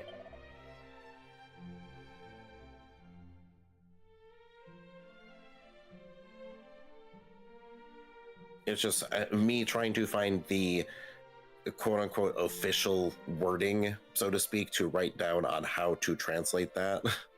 That is something I would have to figure out, but Charge not found at 6. There. I might have to do that strategy next time we stream. So it's gonna have like the move list up to kind of give me ideas, because I'm gonna be honest, most of even the Pokemon that I use all the time, if you ask me like, hey, what are some of the cool moves it learns, I'm gonna be like, I don't know. I mean, I have the move list. I know, but I was gonna look it up to see if I had any ideas, but my phone, I have to go to the doctor later, and it's a coin flip on how long it's gonna take from when I get there to when I actually see him. So I want my phone to actually have a charge so I can do stuff. But like legitimately, like I could give you a couple moves that he probably knows, but they're gonna be really low tier moves and not something I would really want to based off of. I looked on Smogon and I had to look specifically at the PU section. That's still such a great tier. Yeah, because OU and underused, like overused and underused are like specifically where he falls with like his Aggronite. So it's like the moveset is specifically for this is when you mega, and you know in and that stuff. So it's just like, it's not just Aggron by itself. Because we were designing this not having a mega attached to this. Yeah. Now it's like, if there was going to be an Aggron that would be of level like tier 4 play, like after you reach past level 13, it would be a mega Pokemon for sure. So I think nearly every mega Pokemon was like either uber or in like overuse. I mean, I don't megas think sure there's are overused, if you know what I mean. Sorry, I don't think there's a bad mega. I feel tenuous about megas at best, but like, I think I megas were not overused in game. Megas were more overused by the people playing the game. They're definitely more overrated, but I think just adding a mega form would probably be take it to tier 4. You would just adjust. So, like, I think what we would design this to be, like, being mega would probably change. Like, it would be a transformation. It would change the ability set, right? Yeah. Like, it's not gonna be, oh, the same ability set but stronger. It's gonna be like, this is a new monster now. That would be what I would do for 5e. But since, like, you have like what we're working on now, and then maybe adjust some HP and damage numbies for tier 4 play, and then it would just be, all right, at X HP or however you want to word it, transform into mythic, then now it's this thing, it uses this block, this abilities, can't use anything from the other one. Yeah. It's like, it's definitely a weird way of using like mythic, because usually an encounter that has like the mythic trait is, when it falls to 0, it activates its mythic trait, which can only be used once per long rest, which, is kind of necessary in case this monster does, live, so that it could, get its mythic trait back. But also just to tell the DM, like, no, this is their once per long rest, so they can only do this the once. But usually all that happens is they then gain either temporary hit points essentially equal to their HP before, or they just full heal on like their hit points that they had before, or gain half of their hit points back. So if like they had like 300 HP, they get an additional 150. Like restore or added on to? Restored. So they would go from 0 to 150 HP and then start from there. It's kind of a mixed bag on, where the HP goes back to, but it is 0 to some amount of HP. And then... Go ahead, keep going. I'll say it after you're done. Yeah, and then they gain extra legendary actions or layer actions. Usually extra legendary actions that are obviously more powerful than some of the ones they were already using, but they can still use the other legendary actions. So here's the thing, like, and we can get back to actually designing here in a second, but the way I would do it with something like this would be how to phrase it. Basically, it would be DM choice. You would either get half back or full back, right? Depending on like how fast did the party clap this monster? Like, did they struggle, or did did this thing explode in like 2 rounds, right? Yeah. And then you can decide, like, all right, we have a rules, like rules is written here on this stat block. the DM gets to choose whether it gets half or full health when it transforms. The thing is that that's where it's like weird, because that fits into the like thing of like it shouldn't need to be placed, because that's one, you know, extra stuff that's going to jumble things. But it's like it's just kind of something you learn as a DM, as I've, you know, mentioned. I mean, that again, that is something you learn as something as a DM, but this we're also thinking with the prospect that like people wouldn't know this. Yeah. We'll see how cluttered a stat block looks after making it to possibly fit that in. When we do make a mythic. Yeah. Because I'm just saying, like, having that is like extra words into the mythic trait. Yeah. And depending on how the stat block already looks, it's just like, eh.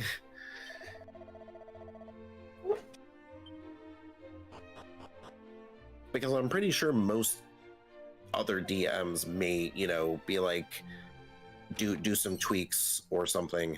But that, I think, is also probably why the 5e team made the average HP like slightly below average, just by default.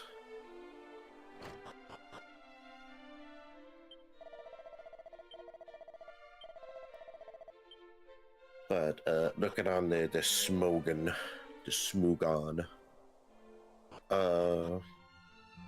you have like the choice band set. So you have like Head Smash, Heavy Slam, Aqua Tail, Earthquake, or Superpower. So I'm like, those are pretty solid moves to give. Well, I was gonna look at like just straight up like a Bulbapedia and be like, what's like the actual move learn list that it can have? Because like those are the best moves, but not that like those are the best moves for Pokemon, right? Like there might not necessarily be like the best set to base a TTRPG block off of.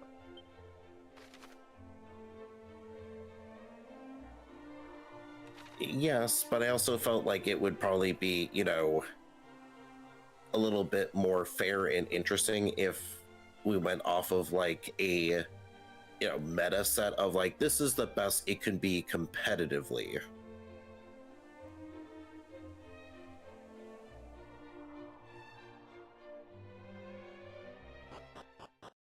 It's like, this is going to be a big scary thing. Give the big scary thing the best moves it could have.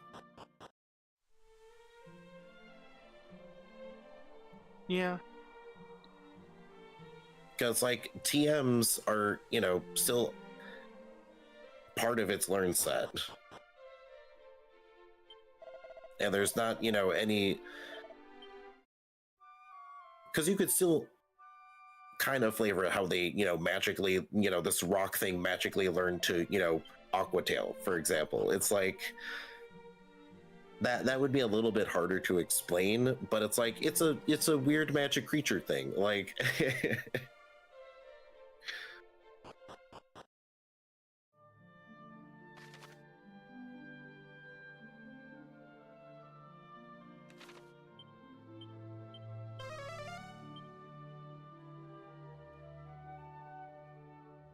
So like from the top, like what were these moves again?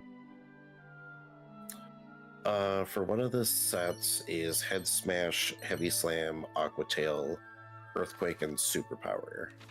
So Earthquake and Superpower are interchangeable in that set. Then you have like the offensive Stealth Rock. So you have Stealth Rock, Head Smash, Heavy Slam, Taunt. And that's kind of it for just base aggron in PU.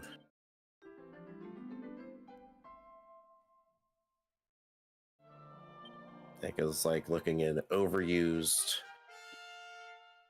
That's another mega set. What's Superpower do again? It's a fighting move, right? Yes, it is a big old chunky fighting type move. Lowers the user's attack and defense by 1.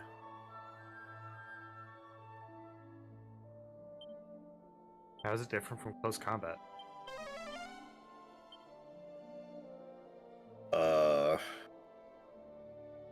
It doesn't. Oh.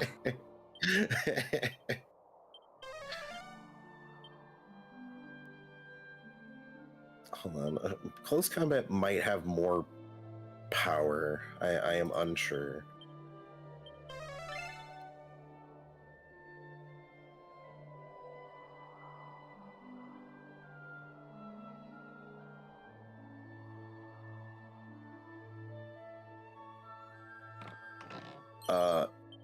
They are the same power.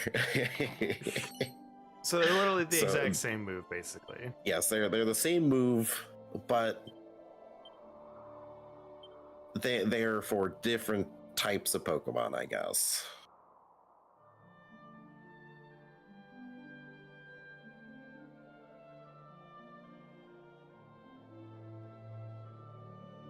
Oh, okay, no. Close combat lowers your defensive stats only. It doesn't affect your attack. Superpower affects your attack and then defense. Close combat is defense and SPDEF. So they're the same, kind of.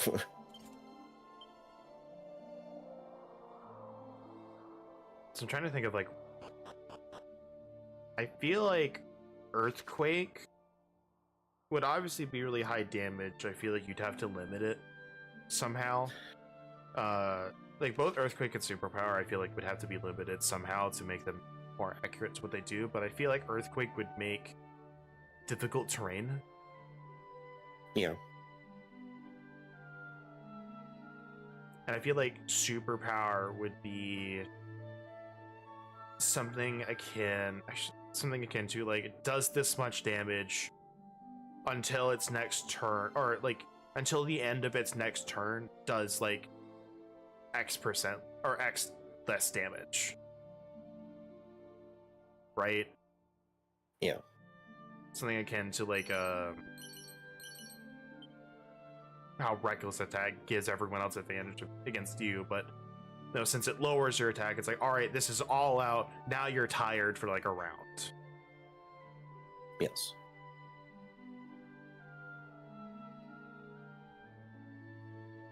It's like the enfeebled. Yeah. It's like you deal half damage with your strength-based attacks.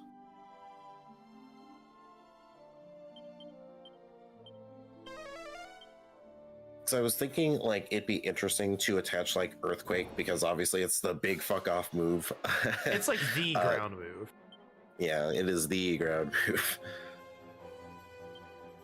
Are you a rock or a ground type? You have Yeah. Earthquake is on your optimal moveset if you can learn it. That's basically what it is. Earthquake is honestly on things that, like, probably it shouldn't be, but it is just because it's Earthquake.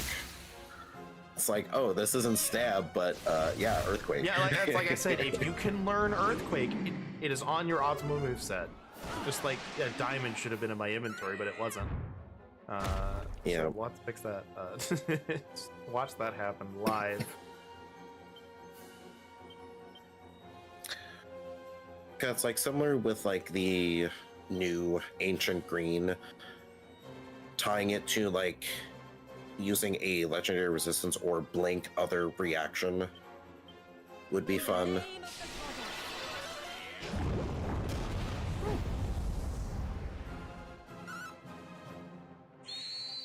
Which, because this is only like a, you know, lower end, I guess, tier 3, could probably just give it 2 legendary resistances instead of like 3. That sounds fine to me. Okay, hear me out. Legendary resistance, superpower reaction. Yeah. It could tie Earthquake and Superpower to a use of Legendary Resistance. I think at least Superpower should. I think that would be real man's like just hitting him with the sucker save, use his legendary resistance, like looms over. The poor melee. Just the Aggron cracks its knuckles, cracks its neck. All right, buddy. You ready for this? Actually, no. I think both of them being on it would be really good, because then you could make the choice of like, all right, who did the sucker save? Was it a melee or a range? Because then like the melee isn't necessarily going to always get punished for the wizard going, I wanted to hold monster. Yeah. You know what I mean? Because now the wizard, like, all right, take a bunch of force damage, and also now you're in difficult terrain. Yeah, because like Earthquake doesn't have to be limited to like around it. It could be at, you know, a point within, you know, that's 120 feet. Exactly, that's what I'm thinking. It's like I am controlling the ground to make a proximity earthquake of a thing. That's how I always envisioned it. Like, obviously, if it's, you know, nearby, I could just the big old steppy in, but yeah, I think. And it does have access to the elemental punches via tutor. That's really funny. Yeah, it is very funny.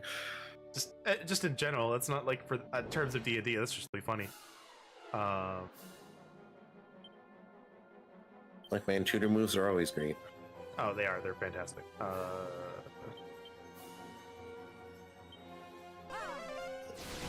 The problem is like coming in from like damage. If you asked me to balance player damage, I could probably pretty easily do it. Monster damage, it's completely different.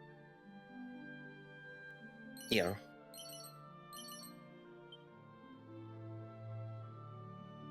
Because like if you said, all right, you want to give this earthquake ability to a player, what would you put the damage at? I'd be like, probably 2 or 3 d6 at least, because it's also going to make difficult terrain.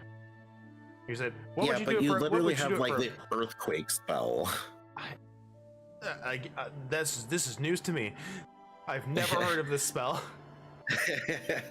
Yeah, because nobody uses it. I think it's also 9th level or 8th.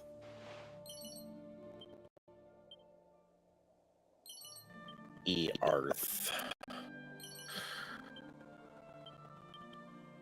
No, I don't want to sort by range. I want to sort by level. It is 8th level. Oh.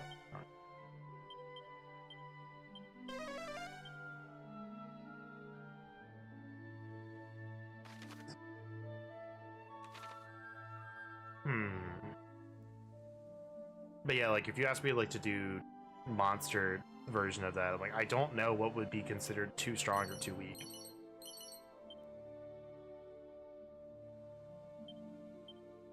Because I will read what it does. It is a little lengthy.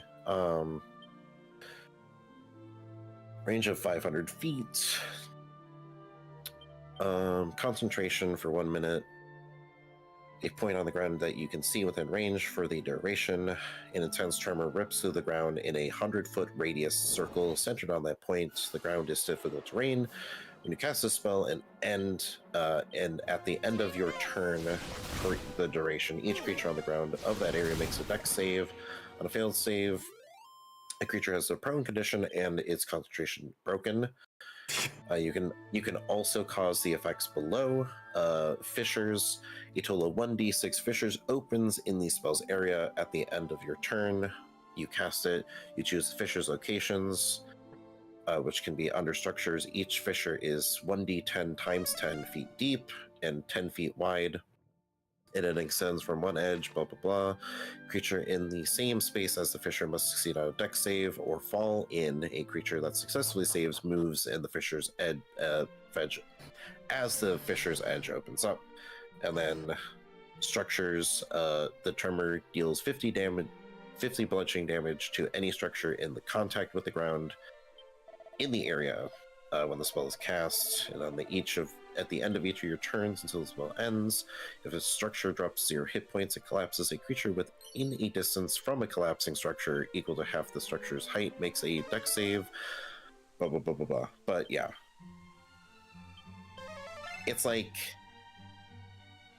yeah, this is cool, but it's like it doesn't do a lot of damage. Yeah, I also would not want to like make a hole in the ground with this type of earthquake. Like for, you know, a styled one.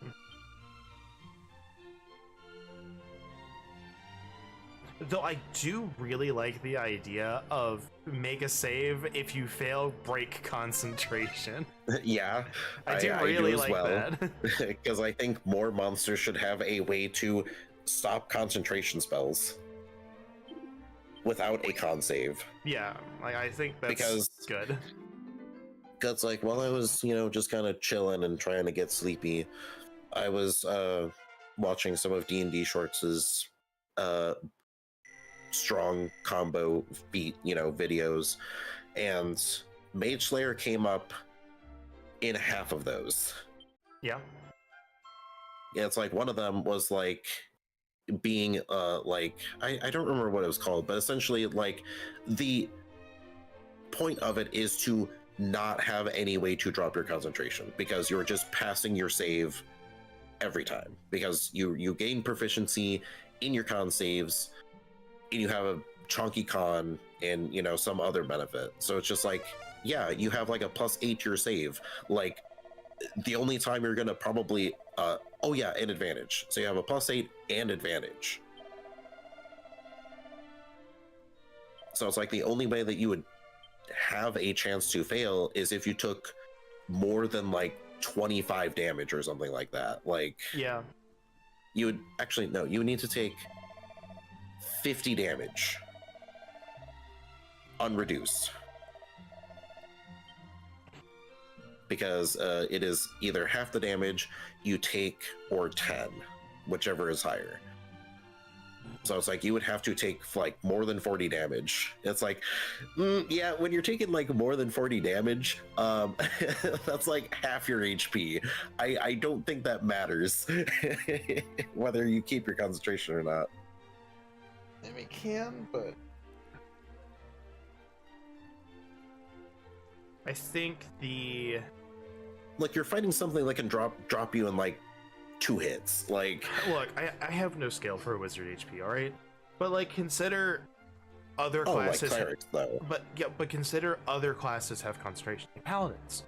Yeah. The minimum amount of damage that you would have to do, excluding having magic items to boost stats or saves or whatever, like assuming no proficiency in Constitution saving throws, 52 damage will break concentration every time, because you cannot make it with base stats, no proficiency. You cannot make a save of 26. Yeah. But if you do have proficiency, you know, from that feat,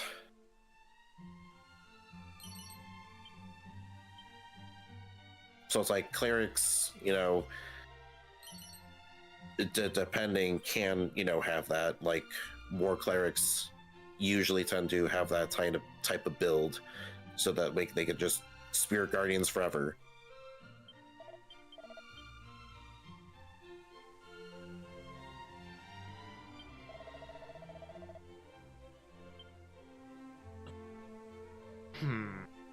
Yeah, there's definitely a way to modify this earthquake so it, you know, deals damage, still has like the, you know, prone and concentration.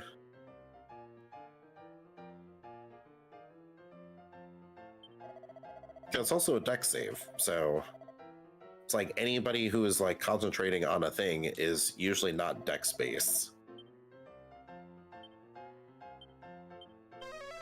Yeah. Because, like, oh no, the rogue. Well, the only thing that they have concentration on is if you're playing like the Arcane Trickster. And even then, they only have like up to like, I think level 3. I'm also thinking about Ranger, but I'm like, I think like they're like the only people who are gonna make a dex-based con save. Yeah. Because like Druid, you know, could possibly be, you know, a little bit dex spec'd, but they don't have proficiency in dex saves. Yeah. Usually. I'm sure there's probably some chicanery that you could probably, you know, flavor or change your proficiencies around, but I also need to go to the bathroom again. Go for it.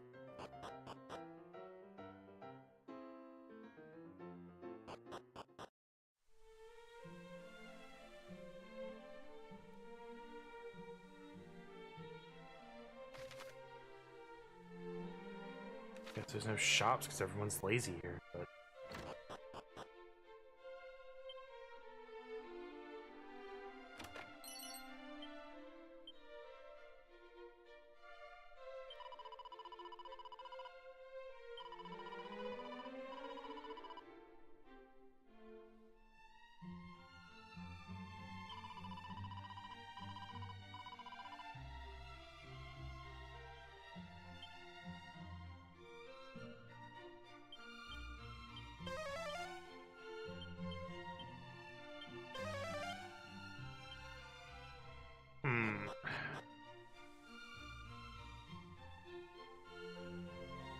I feel like definitely we have to go into one of those dungeons to get what we need next, but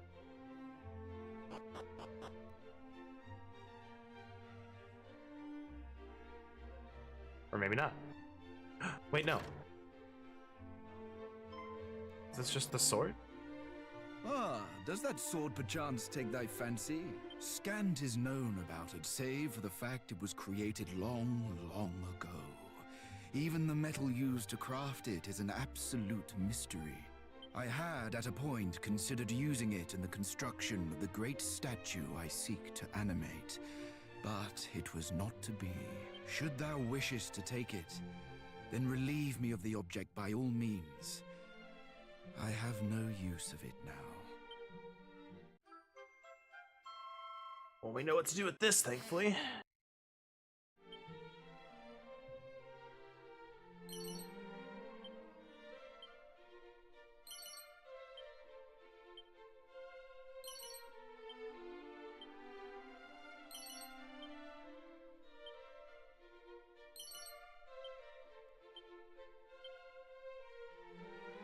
I should do this while I'm thinking about it.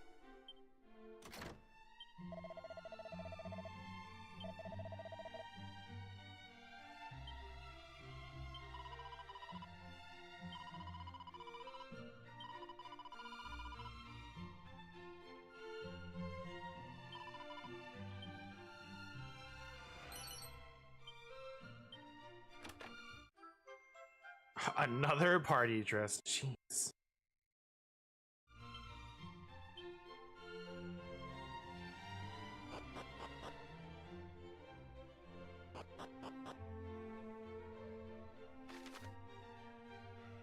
Yeah, it's all the buildings. We'll do the monster arena at some other point.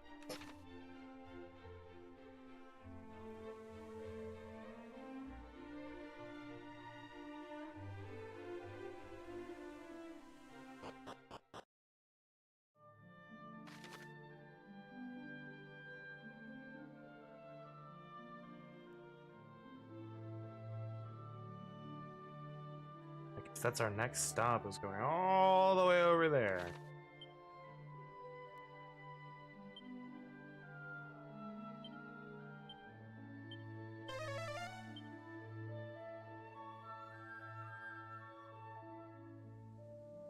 Oh, that's right. There we go.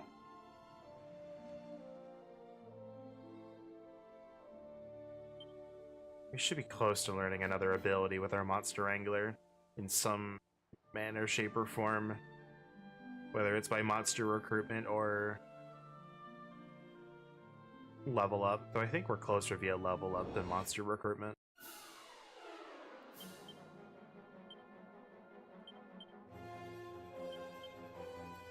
I don't think you guys are weak to fire, so I'm actually gonna do that. Resistant to wind? What about fire? No, you are weak to fire. Okay.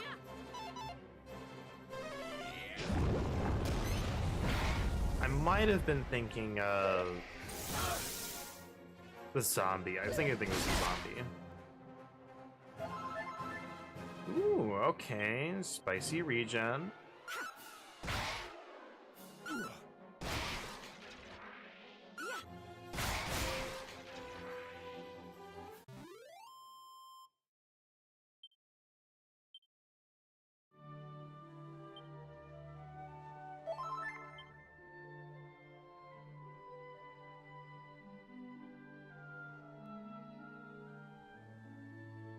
Just honestly extremely fine for the encounters around here.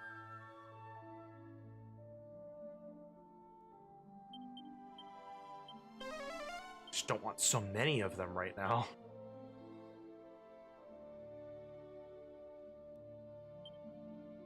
Okay, so safe passage does have a time limit. A time limit, I'll have to restart once again. Oh, yep, there's a thing. Right there. Shrine of the Spirit, huh?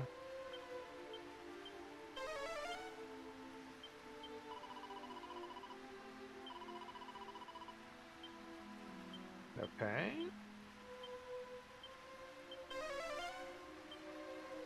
Alright, so Ortega's still being mentioned everywhere.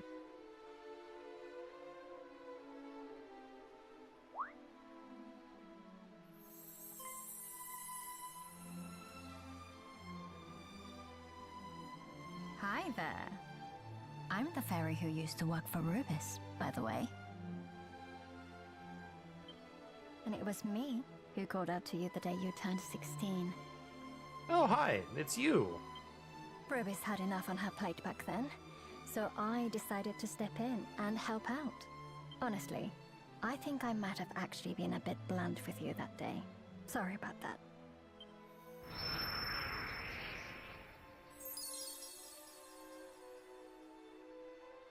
No hard feelings? Anyway, you're here now, and that's what matters. And you've even freed Rubis too. Is there anything you can't do? I'm just wondering. You don't actually have to answer. Now, you just need to take care of the small matter of Zoma. Here, let me give you the Staff of Rain. We're just picking all this stuff up.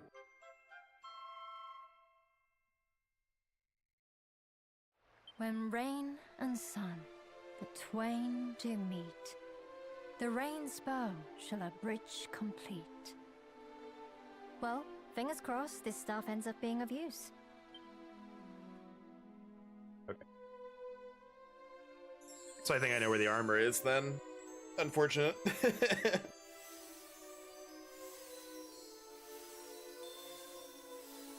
We still have 2 dungeons we haven't done anything with. One of those is probably going to have the shield, and if it doesn't, then I don't know. Oh, thanks for the restore.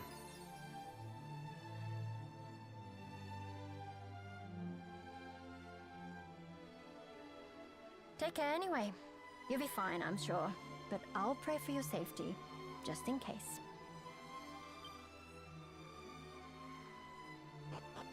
So we now have everything we need to technically get into the castle.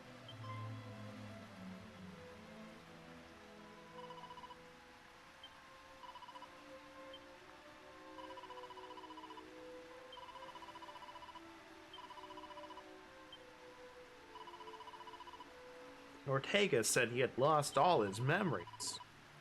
Strange to imagine, but he might not recognize you even if you do find him again.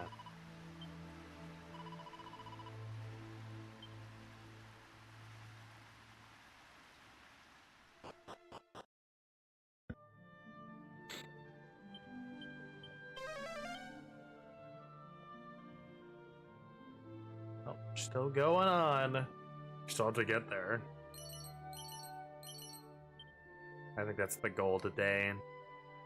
we'll get there, and then we can figure out. Can I not? Oh, okay. I misunderstood this map. Well, we need to go down here anyway, so I'm not too upset.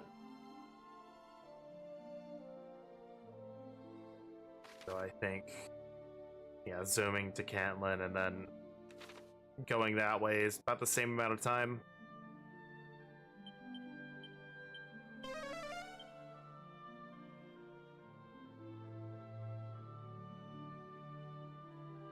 I'm glad we didn't come down here initially, but I don't think it ended up mattering too much.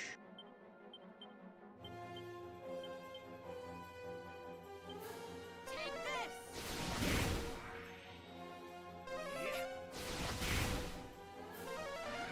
this!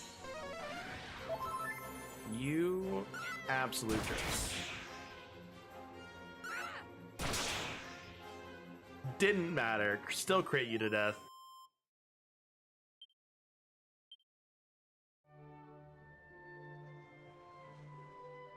I'm back. Welcome back.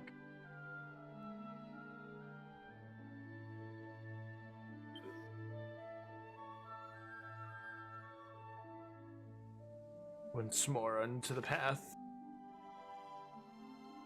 Oh, actually, go back over there. Faster that way.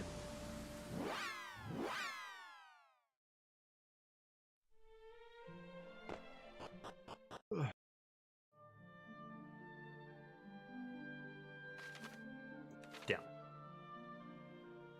So we kind of have an idea of what superpower and earthquake would be. What were the other moves that he had?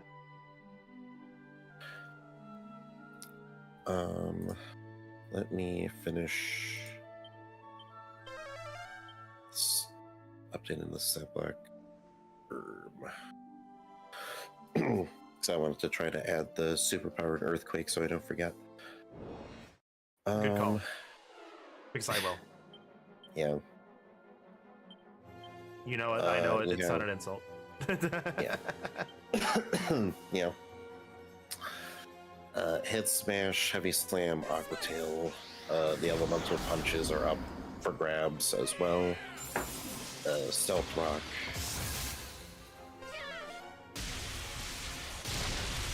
So it's like for stealth rock, you could have like cloud of daggers.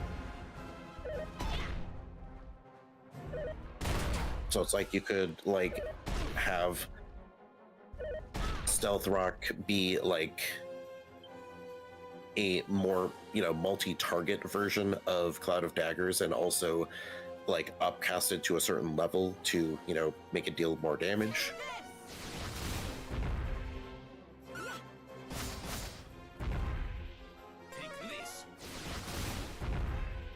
Wouldn't it be too strong to have something happen when you move?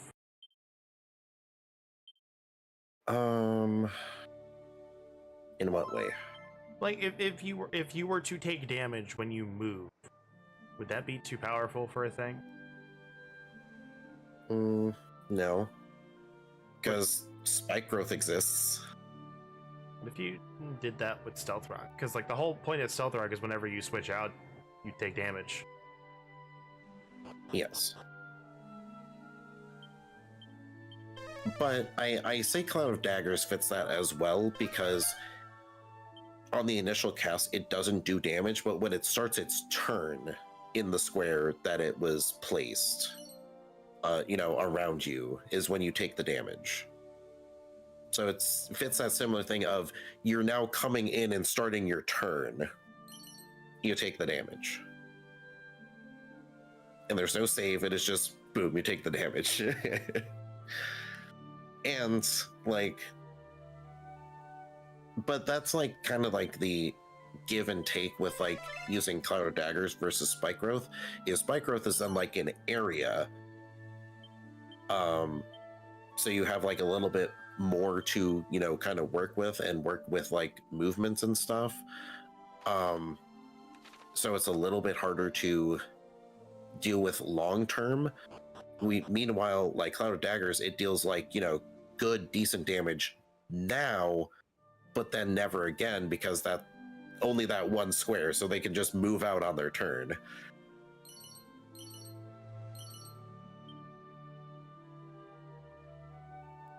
So it's more of like a, would you rather Stealth Rock be a more instantaneous burst of damage, or would you like, the more long con game of Spike Growth?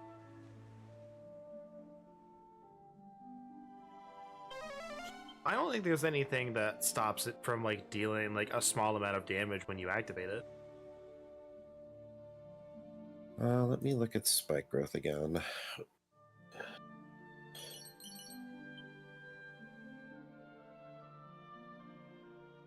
20-foot radius sphere,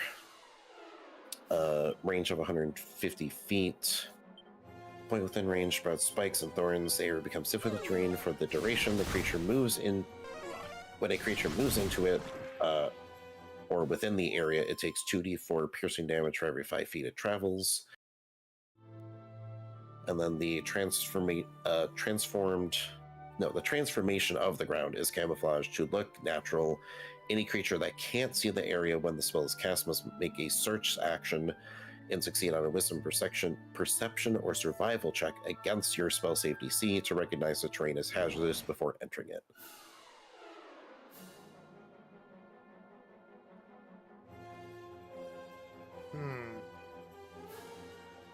Meanwhile, to give perspective of Cloud of Daggers damage, like right away, it is also 2nd level and it is 4d4 slashing.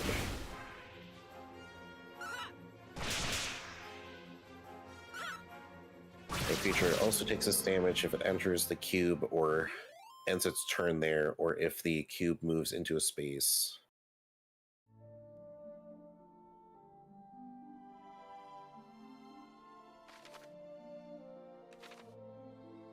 On your later turns, you can take a magic action to teleport the cube up to 30 feet. Oh. Wow. I don't remember that being on the original. I don't remember that being on the original. I need to look. Hold on. That's kind of pog, because I just thought like Cloud of Daggers was like so worthless to fucking use, because it's just like you just place it on somebody and be like, okay, that's it. That's there forever now. No one's ever gonna move back in there. You just use the 2nd level slot and just that's it.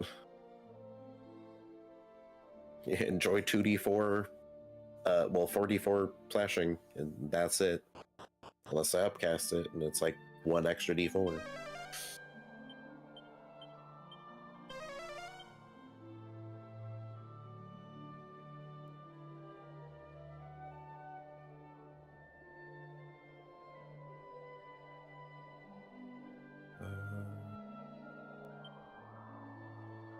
Creature takes 44 when it enters the spell's area for the first time on a turn or starts its turn there. And yeah, that's it. Concentration up to 1 minute. So now with the 2024 rules, each creature in that area takes damage. A creature also takes this damage if it enters a cube or ends its turn there. Okay, so if I'm interpreting this correctly, this now deals damage when it is cast. And then it is if they stayed there and ended their turn in that square, they would take the damage again.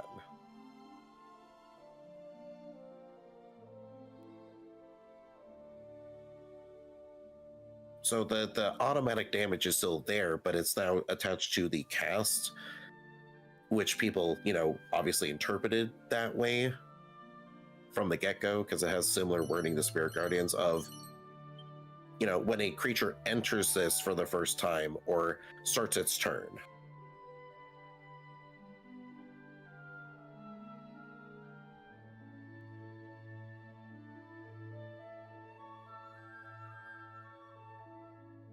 I think. I don't know. It's weird, but at least it has the you can actually move it now. And not just it's quick aside. I know they don't want to be as wordy on spells, but I really do think they could just put one line on any spell, that just goes, the spell does not deal damage when cast. yeah. Like, really think they could. It would save so much confusion. Yeah.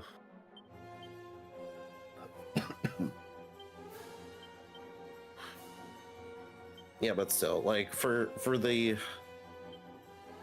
situation we're, doing here with deciding what to attach stealth rocks, if at all, it's either I would recommend Cloud of Daggers or Spike Growth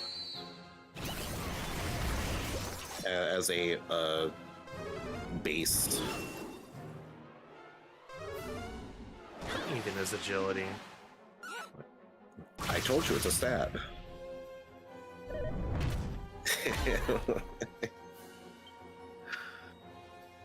That is not a gold. Get out of here. What nonsense is this?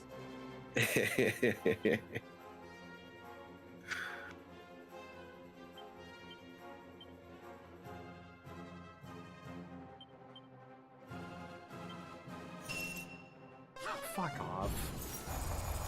Why?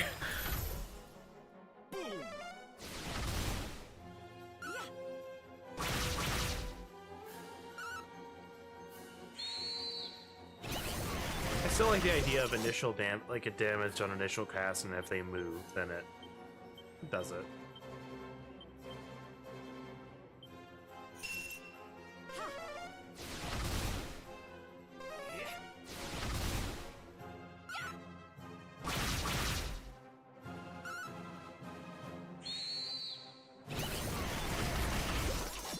Just trying to figure out how that would work.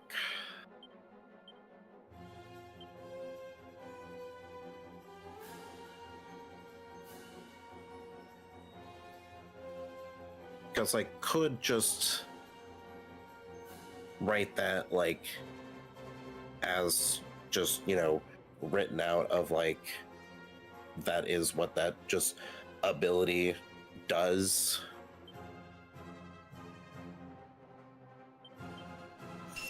Instead of, like, the easiest method of, attaching this as a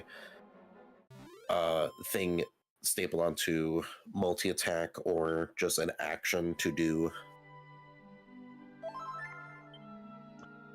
So while I'm thinking about it, remind me, Aqua Tail is just a water type attack. It's not like Aqua Jet's the one that makes you go really fast, right? Yes. Or it makes you go like first priority. Yeah, it's water type quick attack.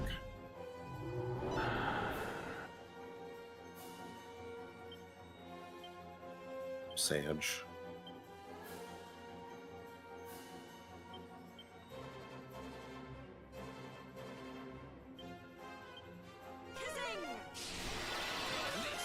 Darn, because like I was thinking it would be really fun if, because like the one problem with like Stealth Rock is enemies just, or players just don't move a lot.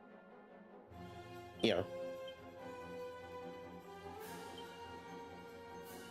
Well, the thing is, like, if you place Spike Growth on them, it will force them to move out of that area. I thought it would. No, I'm talking about a thing on them. Like, you're not making a square. I am going, if you move, you take the damage. This is surrounding you. Like, that's what I'm talking. I'm not. You're not turning a square into it if I move through it. It's like if you move. Period. Done. And that just lasts for a set amount of time. Yeah, but that is why you add the extra caveat, of combining both Cloud of Daggers and Spike Growth together. You then have this 20-foot radius place on somebody, and if they're not going to move, they're just going to take static, passive damage because they're ending their turn there. So they have to move and take less damage, or they're going to take more damage by just standing there. Yeah. So it will incentivize, oh, I'm going to be taking a lot more damage if I stay than if I just move. Full heal.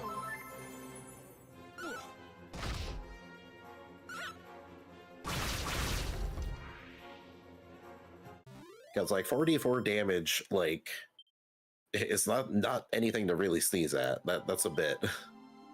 Is in fact a bit. No, but what I was thinking of was if it like combined with the like if you move thing was if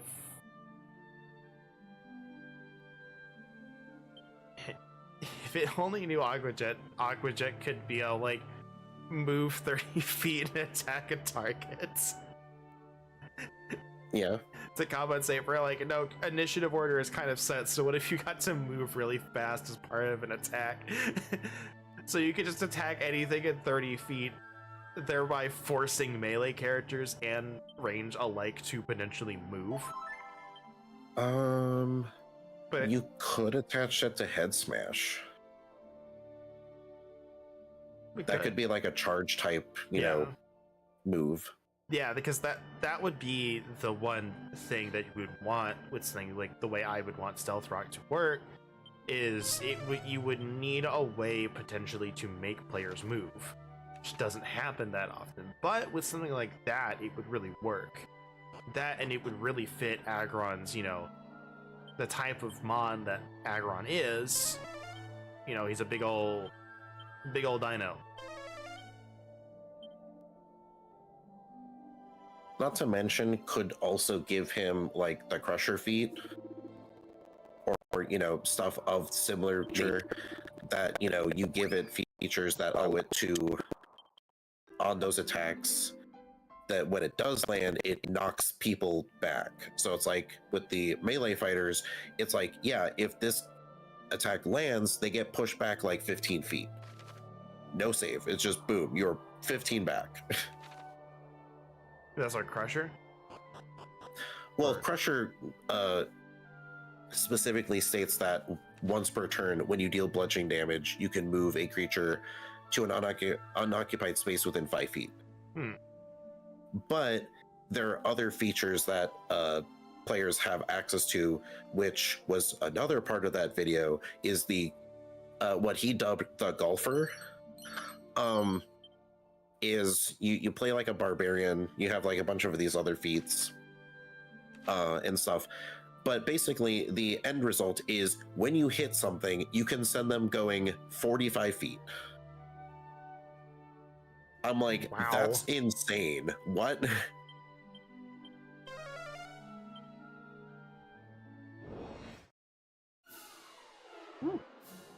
Slims. So it was like, yeah, so not only do you deal like, whatever your base damage of the attack is, but you're also sending them 45 feet up into the air, which then they are going to take 3d6 falling damage. But if your DM is lame and uses Pythagorean theorem, or however it's pronounced, Pythagorean, they're gonna still take 2d6 damage.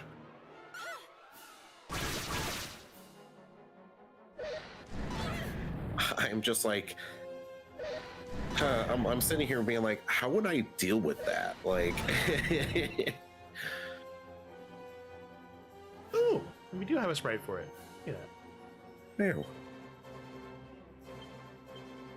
Okay, I do have an idea of what I need to do now for those, but I don't think we'll do it this turn. Guess you're gonna run away. Yep.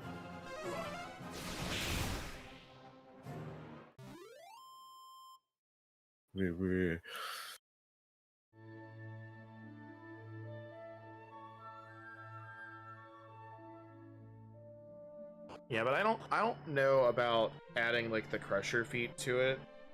because I don't know how much that would really do for it. Like, you could, but I think the idea behind the dash to target would be to attack the range players.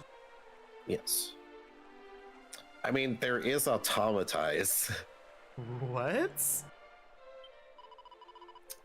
It raises the user's speed by 2, loses 100 kilograms of weight. So it's literally steel type agility. I see. I don't remember what gen it was added in. I think it might have been Gen 5 onward. But yeah, like, automatize is never used. Because it's like, why would you want to make your steel type faster and waste a turn? It's like, just do damage. Like, that's what I've always felt about like speed moves, is it's really kind of just like, why would I waste my turn doing this when I could be doing damage? and not to mention, it's like, if you're fighting a fast Pokemon, you're probably fighting a fast Pokemon. There is no outspeeding it. Like, it's like, oh boy, you doubled your speed stat. Aggron has like a base speed of stat of your like speed. You've doubled your speed. garbage. You doubled your speed. Your speed is now 10. Oh boy, my garbage speed is now double garbage speed. It's now double garbage. Oh my gosh, Mr. Giant Rock, you've doubled your speed, but I've got news for you. What is it? 0 times 2 is still 0. Because, like, I think Aggron's speed isn't, like, the worst of its typings. So I think it's, like, 50 or 60 or something like that. I would have to, like, double check, but...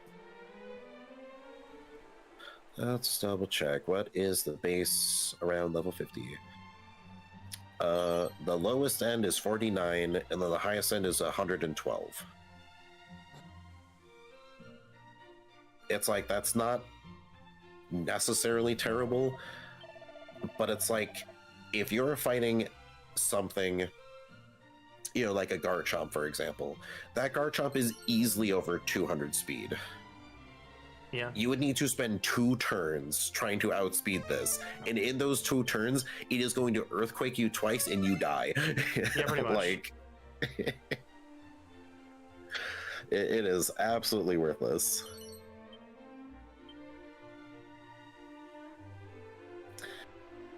Does have access to Curse.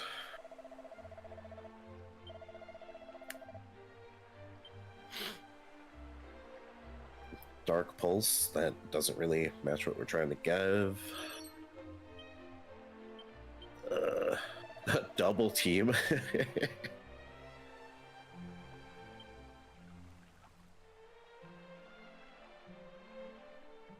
Sir, why do you get Flamethrower? What? Does Aggron get Flamethrower?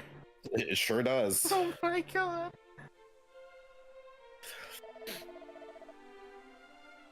I mean, I say that a lot about things that get Flamethrower. I go, wait, why do you get Flamethrower?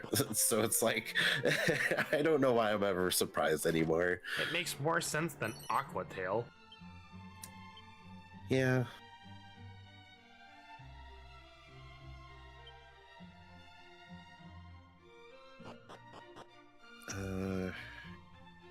Giga Impact. That would be a fun thing to try to convert. Iron Defense. I would probably, that like damage reduction thing, I would probably call it Iron Defense. Yeah.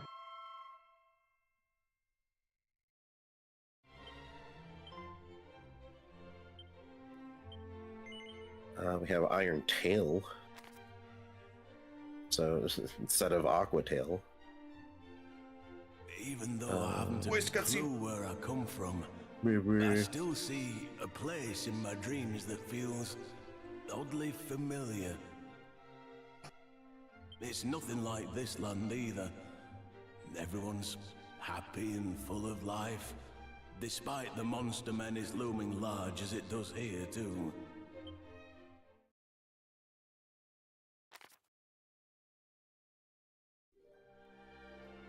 My memories have been flooding back ever since I left Tantagel.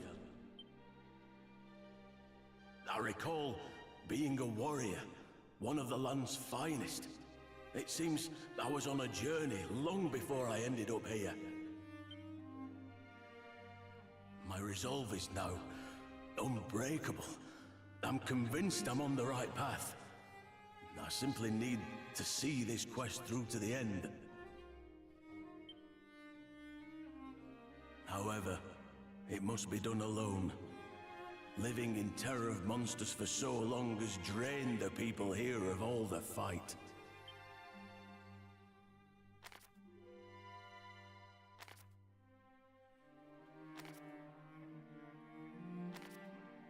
There are still a few people whose faces I just can't seem to remember. An old man, a kind woman, and a newborn baby. Perhaps they're my kin, or simply those I once held dear. If they are in fact my family, then how they must resent me for choosing this journey over them. But I don't think I would have done things any differently, even with my current perspective. You hate me, but I'd still make the same choice. Yeah. Regardless, there are more important things for me to be getting on with. The small matter of ending the Lord of the Underworld, for one. I love they pictured this man wearing fucking rags. Yeah. My guy is not wearing anything fancy aside from that band on his head. I'm like, you could touch up his robes a little bit, guys. Like, come on. Yeah.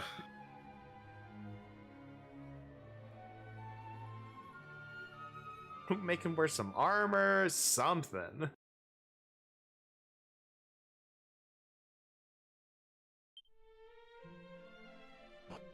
What would be really funny is giving Smart Strike, giving an auto hit.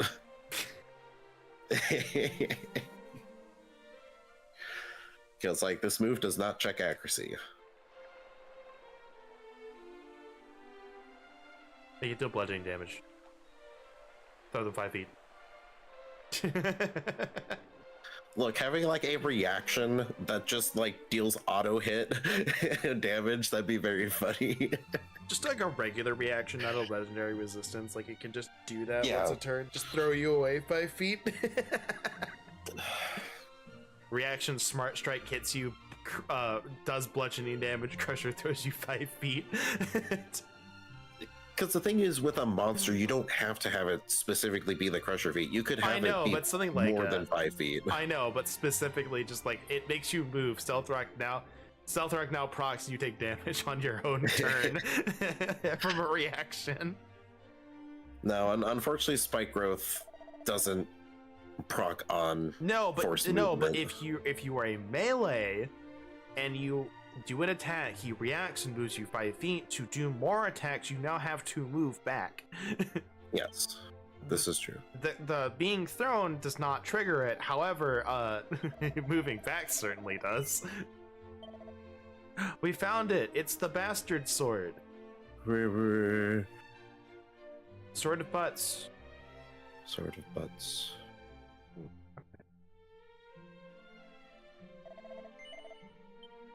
Solar beam.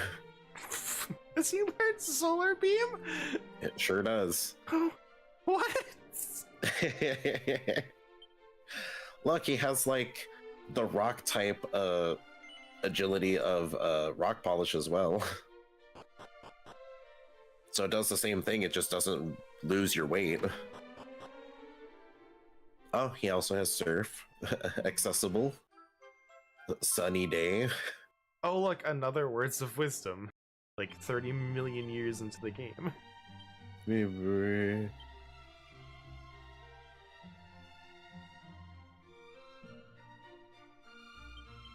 Thunderbolt.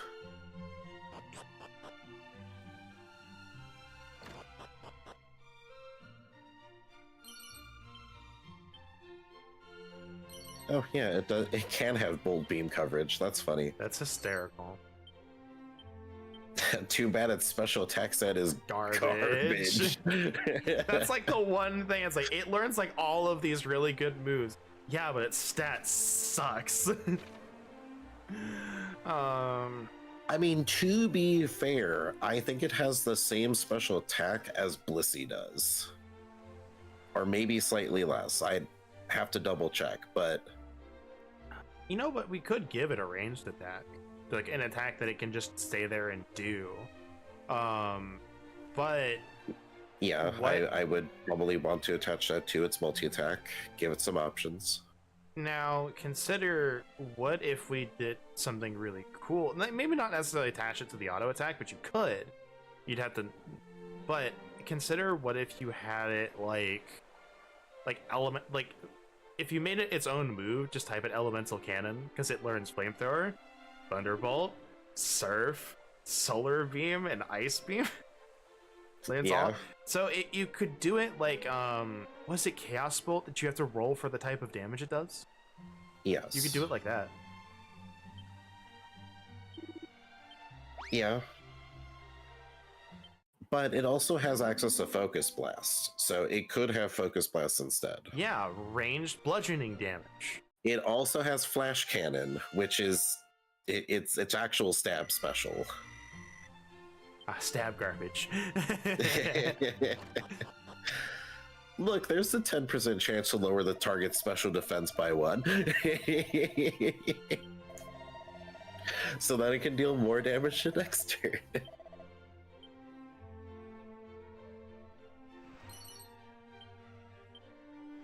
Also Dragon Pulse.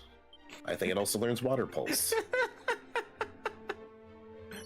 The more you tell me, the more I think we really should just have its own move called Elemental Cannon. Because it seems to work out.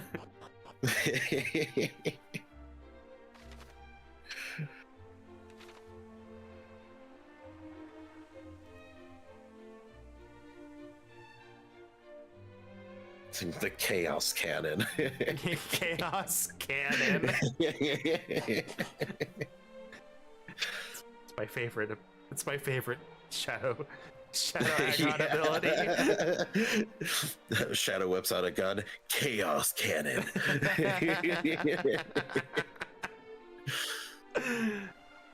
I really honestly like the sound of that. Just like a cooler sounding Chaos Bolt would be really cool. Right, I'll list it down to the abilities then. You know what? Why not just, give it every type of dragon, just every type of the same. It is. It's literally just they call the colored dragons chromatic dragons, but what if there was just a chromatic dragon? It was just everything.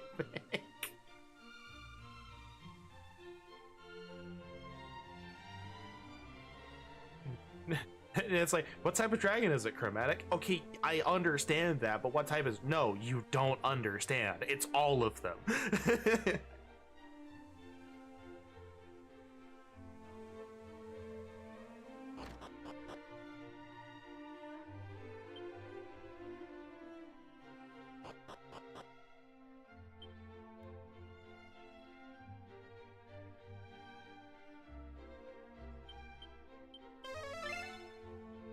I'm gonna get this before I forget that he's over here.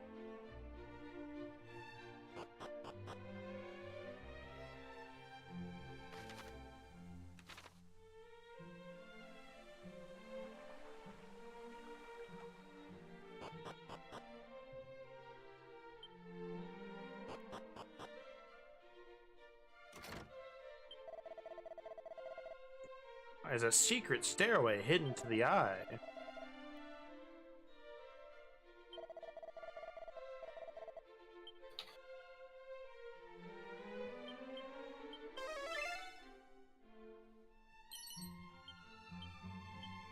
Okay, I have added the Chaos Cannon and a little note from myself in it, so that way I remember what our thought process was with it.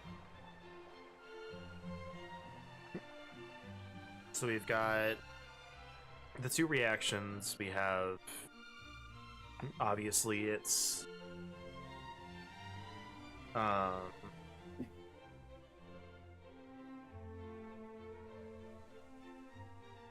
have the head slam. We wrote down stealth rock.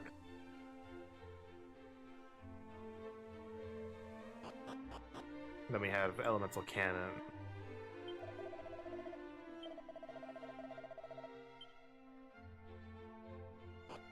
I think it's multi-attack. You could just do something basic where it's just like your, but it's just like a steel type little bolt.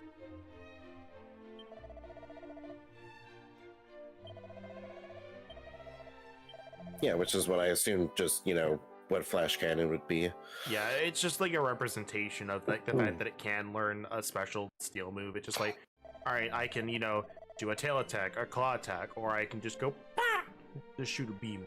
I mean, technically the Chaos Cannon still could be used. It is just, it would take the full action, or maybe you would only get one of the, multi-attack options. So it would be your one melee hit, and then the Chaos Cannon takes up the other two. Or it's just, it takes up an action, but it can be like Eldritch Blast, and it would be able to hit 3 targets. Like,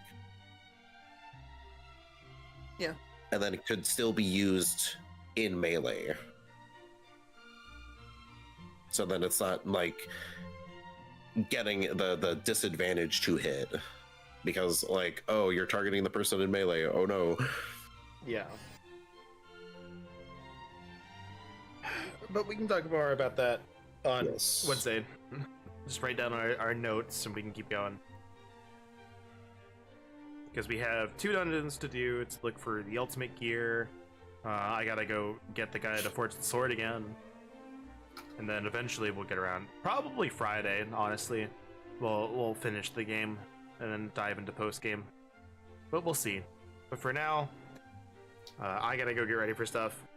I just gotta go to work. So do take care. Have a great day. And we'll see you Wednesday around 10 a.m.-ish, 10:15-ish Central Time. Yeah. Goodbye.